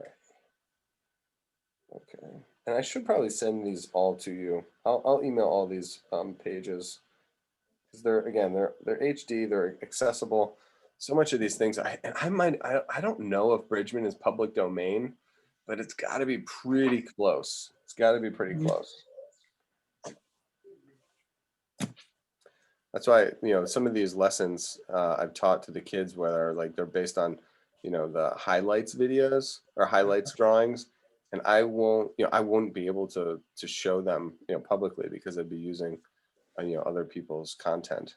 But this, you know, this is all public domain. Anybody could use this. You could take this image and make it a logo for your company, and no one could argue with you. It's amazing how much amazing content is out there historically that is totally free, and that these people use, you know, pay whatever. I don't have to get into that. All right, let's do the bottom one. I think it's easier. I think it's easier to start when you have higher contrast, because it's less. You have less subtlety. You know, when you have a full range of light, mid-tone, and, you know, dark in this bottom leg, I think it's harder to make the whole leg up here, you know, just light lines and then light tones for shadow. Here we have lights, lines, mid-tones, and then deep dark. So I think that's the way to go. So the left side is going to be, you know, arguably the knee into the I don't know.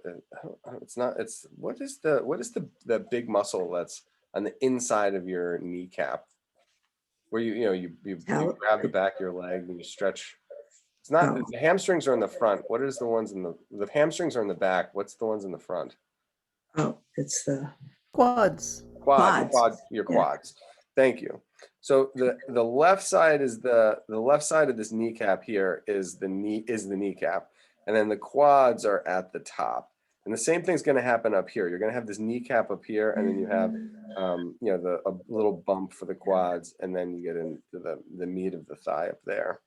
All right, so that's good. And then so we'll have the just a distinctive marks. Having a left brain association is again, I think, really crucial. And getting into the habit of using left brain and right brain associations with every single mark. Every mark has a curve, a light, a position, a length, a darkness, all right brain thinking, and then left brain identification. So we'll go this inner part of the thigh, and then these folds come over. Okay, so we've got the inner part, the right side of that thigh, which is going to be the contact point for the diaper on the right. And I'm looking at some of those folds. And it's beautiful because the folds, you know, come in and they go over, and then they come back from the other side, and you know, they come over the mountaintop, so to speak. And it's so nice to be able to give that dimension. And then these curve on the outside, coming down. It looks like we've got a shallow lip. Then we'll have a long, broad center fold. And then we'll have the left side, which is the third kind of tension ripple. And I'm going to sketch it over on my little side sheet. The shape that's happening are blocks. So you have top planes, and then you have side planes. So here's the top plane, which is going to be light. Then you have the side plane, which is going to be toned. So the leg comes down, the thigh comes down, hits this fold, comes out, which is going to be light, and then it goes down again. And then it may throw a shadow underneath it. But then you get the next portion, and then the next fold is going to come across, which is going to be the top plane, and then that's going to have a side plane. So hopefully you can see that it's a cascade. It's down, out, down, under, down, out, down, under, out, down. So that's how the form of this is going to go, and then they obviously come out and then they diffuse a little bit. So trust me, I recognize how clumsy that was. But this is the first one. So you have the edge, we have a little bit of tone for that thigh. It's gently starting to turn and go under. Then we'll get the light top plane. And then we're going to get the tone underneath that.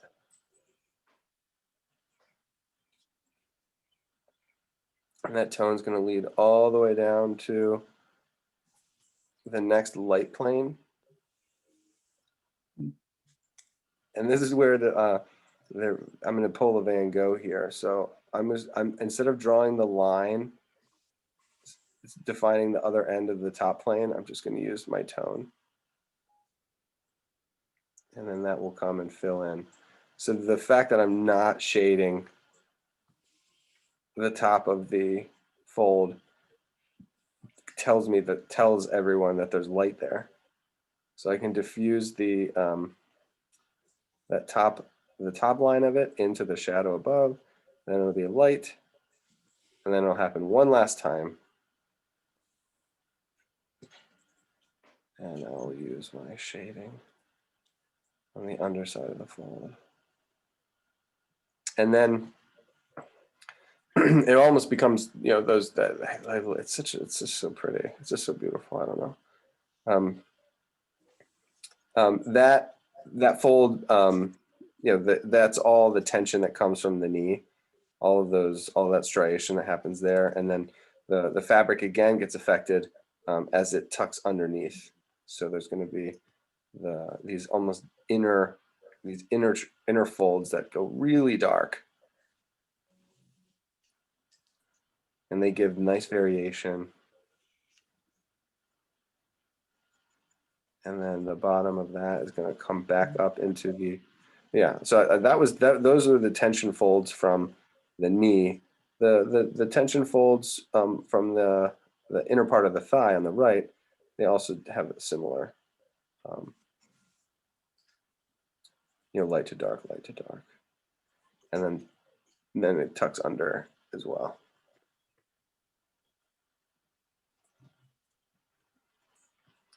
And so I'm trying to copy the proportion. I'm trying to do it. It's a little off, but it's the accurate spirit of the marks more than it is the actual proportion. I tucked in. I actually added. I have a shorter distance. I think my loincloth might be a little bit too long because I got excited, and then my knee might not be long enough. So let's do let's just finish it in here, and we'll see if we can get we'll get the attempt to figure out the bracelet folds around the tube of the knee, from knee to ankle, that is. So for these, I think these were like the shelves. And then I think the bracelet lines are going to be like almost like curving pieces of pizza. So there's going to be then this will be in shadow, and then this will be light. So let's see if we can find that.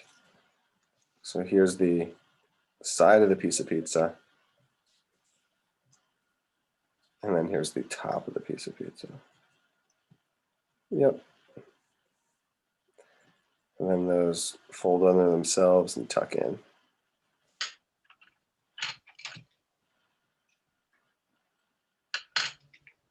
It really is only that one big mass. Everything else seems to be transition, quiet tones between the kneecap and the where the leg finally disappears underneath. The tube of the ankle disappears underneath the other leg. So there's really only one mass in there. Shading the underside, the deepest parts where it tucks under. It's all broken up in there. So I think I would try to avoid making it like a dense dark zone, like an all black area. All right. So just because the lines are lighter and more subtle doesn't mean that they're any easier, but I think they might actually be easier on this top thigh. So the one that stands out to me as being really obvious is the that fold that's right in the middle of that thigh, where it starts up and then it comes over that little wrinkle. And then I don't know if it's a diaper. I think it's a let me look at the thing. So I'm looking at these would they call them tubes? No.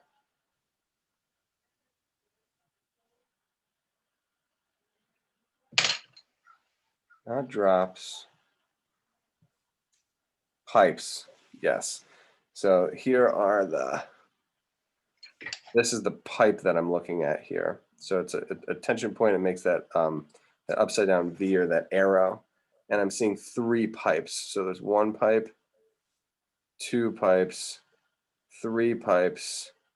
And then there's like a miniature pipe here, and then almost a 4th pipe. Cool. Okay, so that'll be nice and easy. So I went for the middle. There's the V, the upside down arrow.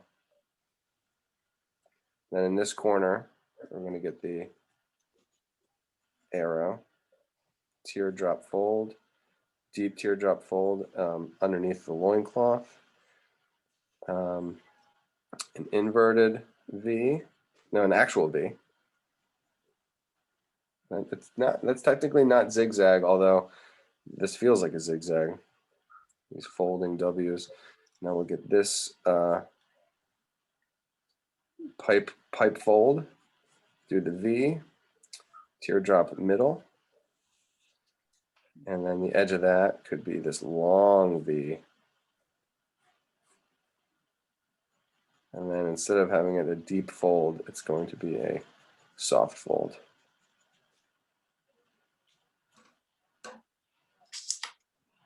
And the edge of that is another V. Look at that.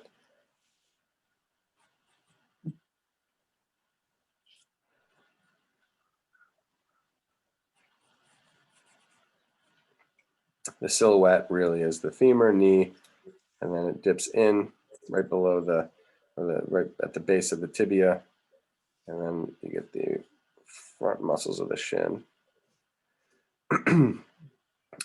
The pizza shape fold. I don't know what if there was an ID on that.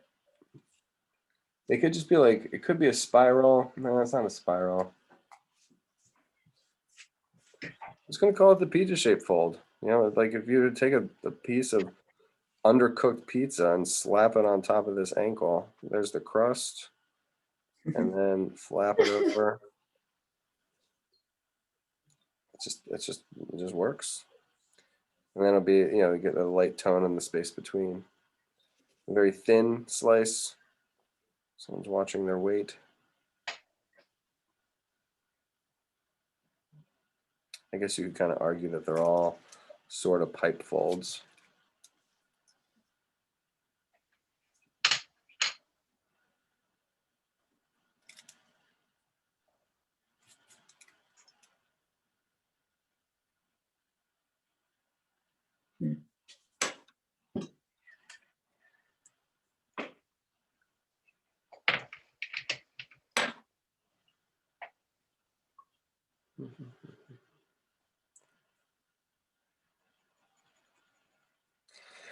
And notice that all of these shadows that transition from the you know, the bottom part of the fold, as they have to pass behind the left leg.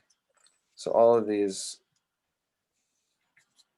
shading, you know, pushes the back of the fold, pushes the folds back, and then the front of the thigh is allowed to come forward.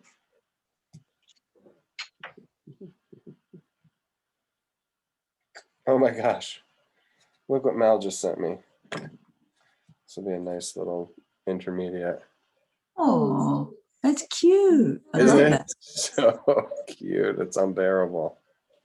Wow. I love it. I love she and the curvature of the earth. I Yeah. know. Yeah. She's not a flat earther. Okay, good. Yeah, I just checked that. Sometimes I need to.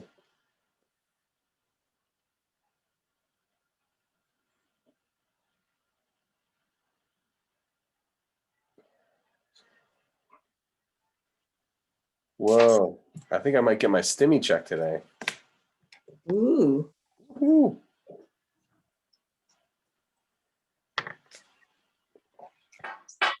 It says, is a stimmy check also called an economic impact payment? Probably. Does that sound about right? What are you going to do with it?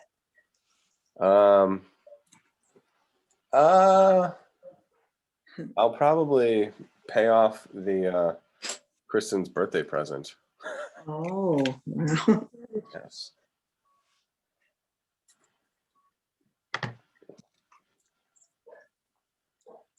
Yeah, how much is it? 1,400? Or is it 2,000? I think you're getting, a chunk. Big chunk. That's a nice chunk.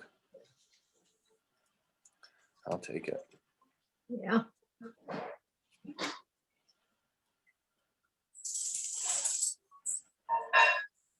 Oh man, look at that. I had his pec was all out of order. I just cleaned that one up. Very handsome. The reason I was moving from there is because I really feel like today, for some reason, I have a nice handle on the tone, you know, the shadows as the leg, you know, starts light and gently transitions and then finally tucks under. And with that, you know, and I think it was because we had a longer warm up, perhaps. I don't know, but I'm looking at what I did last week and it's all out. I mean, it's all crazy and it's all out of whack. So I just I didn't have a handle on the subject. I didn't have a handle on, you know, my tone. And today, and maybe it could be the lighting. I don't know. It's just, I'm a different person. I'm a different person today. It's that check that's coming. It's the stimmy. It's like letting me see clearly. I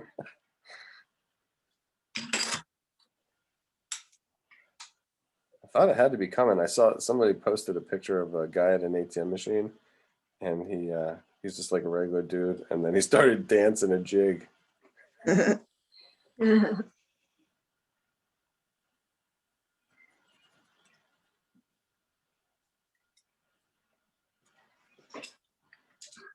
Yeah, sorry. I got lost in the in the abs. I think we should come back into the face because we didn't even address the head at all, and I think it would be great to do that. And it's a nice. There are very few marks, but they're nice underplanes, top planes, and I think the way that what we've learned now about the folds in the legs, I think it's going to really apply to the beard, and it's going to be all the same. And then we can move. Oh, that's I don't think. Oh my gosh, that's amazing. I don't know if it did this on purpose, but look at this picture where his feet are cut off the page, Yeah. and then the exact same amount of feet that gets cut off in the composition reemerges on a pedestal above the sitter. That, and again, that is just funny. I mean, there's no other way around it, and it's not on accident. This guy, if you looked at the drawings that this guy has done, it's not a joke. So no, this is a joke. It is I'm saying. It is a joke. It's not a mistake, and that makes me happy. Oh my gosh, I can't believe we got to that. Thank God. And it looks like, yeah, and I love this little hole. Like, these little holes down here are going to be elevated literally and used in the space between the toes, which will be great. Maybe it's 11:40. Can we is there anything wrong? We'll go into the head. But could I see, do you mind if I stop the share for a second and take a look at your guys' fabric? Yeah. Sure. You do mind? What, you do mind? Okay, yeah, you don't have to show stuff if you don't want to. Oh, no, I I still didn't love see to see it. All right, give me 1 second, stuff, so I can pin you Yeah. officially, so when someone coughs, it doesn't switch. Okay, yeah, you're good. Okay.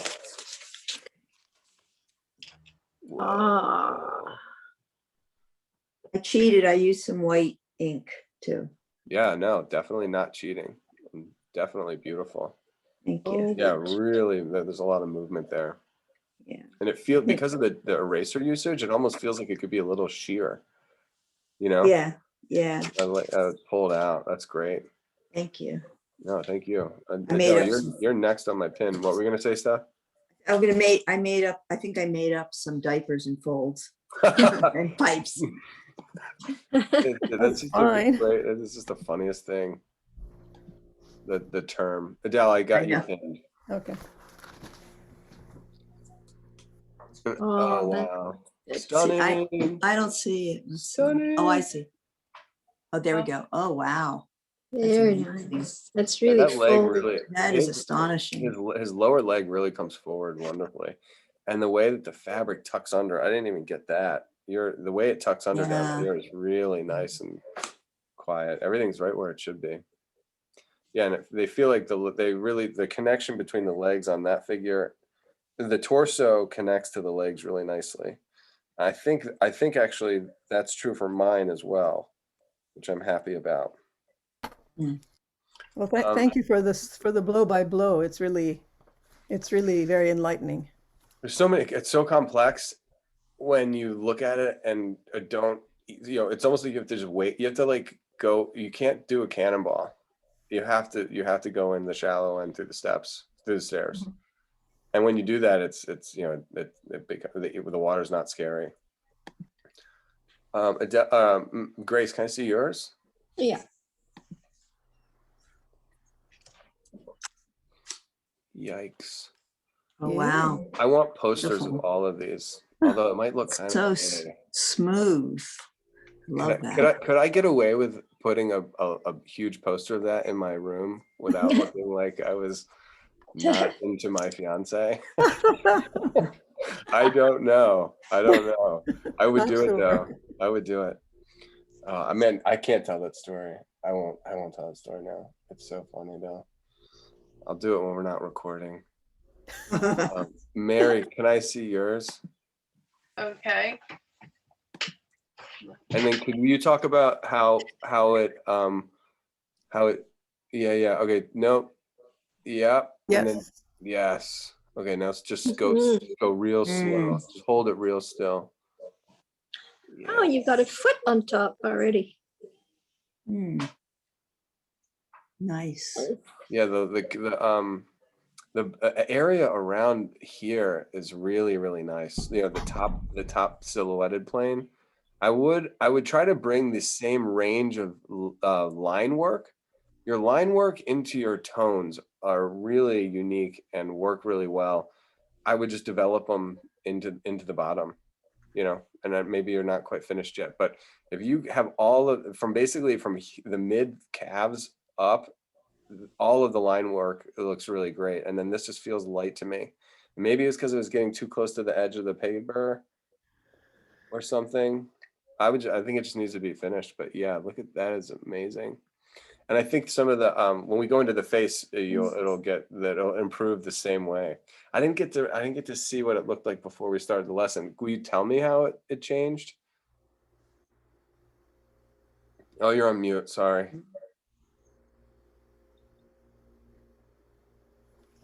Oh, there was a lot more definition after we worked on it. Yeah. Yeah. Okay, cool. Sorry. It looks like I might have to. All right. And then that's everybody, right? That's everybody that's here. Mhm. Small class today. All right, let me get the screen share back up. And We lost we'll have- Stacy. is Stacy? Yeah, Stacy. Yeah, she texted me she had to go,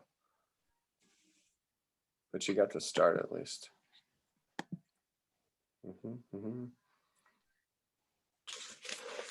Oh no. Okay. I was just saying that we should do the face. We'll do the face. And then maybe we can block in the toes. I don't know how much more we can do on this. Are you guys into it? Do you mind continuing on with this group at least? Would you like to keep doing the other parts of this drawing? Oh, Like, I mean, next week. This next week. Oh, no. You don't I want want to to do do the something feet? different. Okay. Yeah. We can. yeah, I think something different. Maybe I'll do it. Maybe I'll do a supplement, or maybe I'll do the feet in my high school class, and I can send you guys the video. Okay. Okay. Because I'm going to do the feet and the feet in the hand because it's going to be great. You could do the feet as a warm up. There's just not enough time. There's just not enough time to do everything. We could do the feet as a warm up. Okay. Okay. That would be good. I love that idea actually. So handsome. Goodness gracious. Look at all that manhood.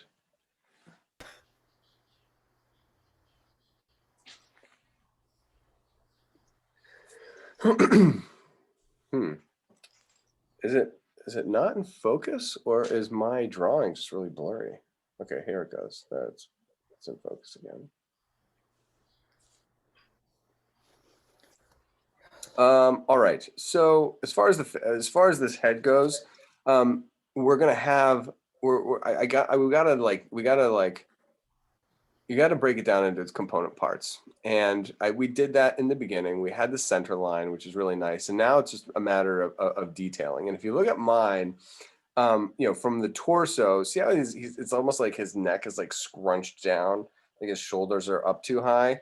You know, I have the bottom of the beard in the right spot relative to the shoulders. And then when I go up, look at the distance between his shoulders and his nose. There's all this extra space. So basically I have to lift my head, you know, up higher. And, you know, I'm just gonna have to lose a little bit in order to do that. So forgive me for erasing, but that's why we have, that's why we have these erasers. So I'm going to try and get my drawing up to the same level that you all have, just in terms of being blocked in. You know, I can still, the center line doesn't change. I'm just going to build my beards a little bit higher, and then my mouth, you know, the contact point between the two lips. mustache, and then the nose is going to be up here. And then there's a little bumpy, a bold brow ridge, and then that dips into the forehead. Okay, so most of the forehead is cropped because of the way that the hairstyle goes. So the bangs are like the folds in that they start on the far side and they wrap around to the front. So then we'll have the bottom of the hair, you know, at an angle. And then we'll have the bangs to this, you know, to the structure of the, you know, the way that, see how they're like kind of S curving waves? You know, it's almost like a, it's just hairstyle. And then that ends eventually. So let's just make sure everything's in order. So I've got the bottom of the nose, the L shape for the nose, the back of the nostril, the brow ridge, which is seen in the silhouette as like this bump. And then the brow ridge is going to be like basically the eye socket into the eyebrow. And then the eye is a little triangle that lives inside of that. And I will, you know, I'll be able to detail that as we go. So from the mouth, you get the mustache, which is in between the nose and the lips. And then the hair that helps define the edge of the cheekbone. And then that turns into sideburns. And the back of the beard, you know, the sideburns, almost like a drape comes down from the back. The hairstyle is a bunch, and then it turns into a man bun. And the cranium is from the back of the hair all the way to the top. So my whole figure is larger, and you can just see it. I just made my guy bigger, and so in this case, I made the head a little bit larger as well. It might be too large, but I think it's actually probably more naturalistic. I was saying how, in order to get the dimension of the Nile River character, he made the head a little bit small. Whether the sculpture itself was a little bit small or whether Hubert Robert made it small, it makes the body appear bigger. All right. I don't know what happened here, but I had to pop the forehead a little bit further. And if that pops forward, then angle the brow ridge, fold, iris, lower eyelid. So let me do the zoom in. You have the nose, and then you have the bump of the forehead, and then the actual forehead. Then we're gonna have the inside of the socket running along the ridge of the eyebrow, and then at the end it angles down because of the sausage. Now, you get the fold, which is, you know, the eye is open, and then you have the iris and the pupil, which is this disc, which when you see it on his, it's just a solid line. And then you get a little indication of the lower eyelid. So the inside of the socket leading up to the eye is going to be in deep shadow. That's like the side of the keystone. And then the brow ridge is darker because of the hair, but it also throws a shadow underneath all of that. So now maybe the upper eyelid comes closer, maybe it has some eyelashes. I don't know. And then just like in the space between the folds, the brow is like, you know, really curvy, and the forehead goes a little bit dark. And then we'll build the bangs, you know, flowing. Okay, so I don't know why I did that, but the nose itself has the bridge of the nose, which is the cartilage turning into the bone turning into cartilage. That's the convex, and then it dips in ever so slightly until you get into the convex out, concave in, into the ball of the nose. And then this underplane here is going to be in shadow. And this is the part that I was really kind of excited to show you, is that the underside line, the whole nostril, all of that stuff, the nostril hole is all encapsulated. The shadow underneath of that is all by that one line. And then you get a very small philtrum into the upper lip. And then both of these, where the lips are touching, is the next dark mark. So then you have mustache that goes in between the nose and the lip. The lower lip is this bean shape. And then that turns into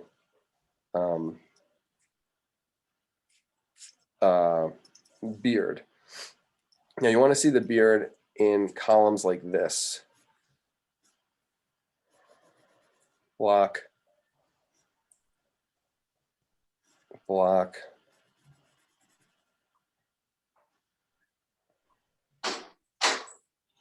block. So you have the part that's in the light, which you get some squiggles. Then you get the dark side of that plane. Then you get the S curve, arc, showing the, the flow of the hair. And then you get the dark shadow side. So they're almost in like these, kind of like dreads, where there's a solid column, side plane, column, side plane with column, side, front, side plane, front, side plane. And so I'm doing it, really overtly blocky, but you can then stylize it. So this column goes like this, and then do the deep cracks of the space between, and then you echo your squiggles to help you make that feel like hair. So we get the next one.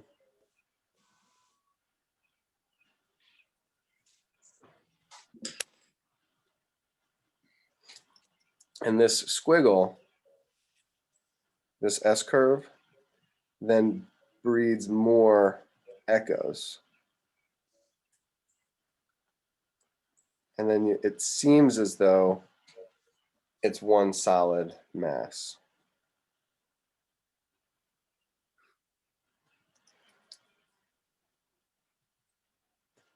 And the hair just kind of like dissipates. There's no hard edge on the bottom. But there are clearly light side, shadow side, light side, shadow side, light side, shadow side. And this back end goes dark as well. So in the way that the hair dissipates into the chest, the hair also dissipates into the cheek. That's important.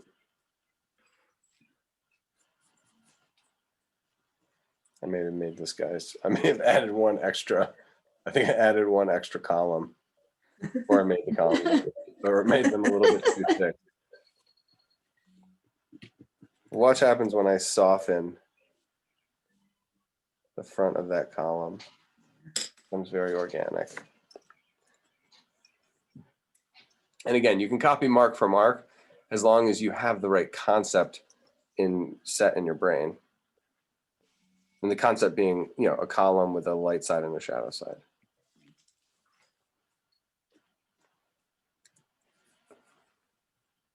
I have a hard time doing mark for mark. Yeah, no, and again, that's that you don't need to. I mean, mark for marks. Yeah, that's you can take it as far as you want. It's nice if that's your goal, but you can't. And it's the spirit is what is the must. I was drawing an asparagus in class the other night, and there was this. We noticed that it had this beautiful growth pattern. So it'd be like big triangle, small triangle, small triangle, and they would spiral around, and then you finally get into the end, and then yes, it's a this goes like this, but it's a logarithmic spiral that climbs up, and they keep getting smaller and smaller as they get to the end. And it's like, so it was just like so beautiful seeing these, the nautilus shell in an asparagus. Mhm. It's just wonderful. So anyway, so where the point I'm getting at is that you want to think about the hair here as like either a shell, you know, or an asparagus. But the bangs start small, like these little cascades, and then it'll be, you know, an S curve here, and then a larger S curve here, and then a larger S curve here, and then the largest, and then really big, and then again it turns into like a spiral at the back.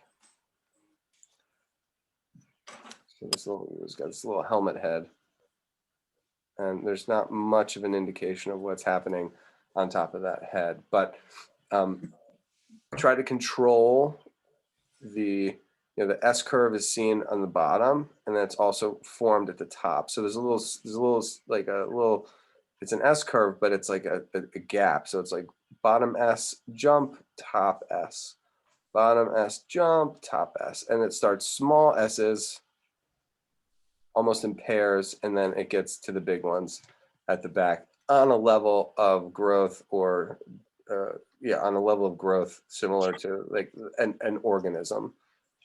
That would be ideal. Look at that guy, man. He doesn't even have an ear. I feel like he should have an ear back here. And then a big thick neck. Oh, I'll have to show you this guy. I've only sketched him once. It's a Bacchus. I don't know if it was recently discovered, but it's, talk about this thick. I'll show you the pictures of him from the front, and then he'll slowly turn to the side. So here's the Bacchus. I've actually drawn him from this angle, which is why it's color adjusted.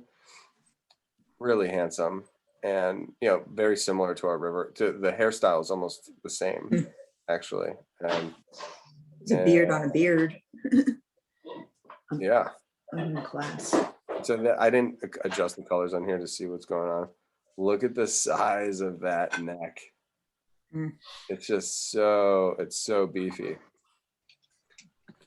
But the ear, you know, he's got the bangs that have been pulled in here, and then he's got sideburns, and then he's got the this massive wedge of his jaw and the beard. But the ear is really small and tucked up, you know, almost uneventful. You know, like almost it's like hidden. I mean, there's this little spiral in here from the sideburns. That's more definitive of the ear and the ear canal than even just drawing the outside. It's a small ear, I guess is what I'm saying, compared to the rest of the anatomy. Thank you, Trevor. I'm gonna go. Yep. Bye, everybody. Bye. Bye. Steph, Bye. thank you. See ya. Thank you.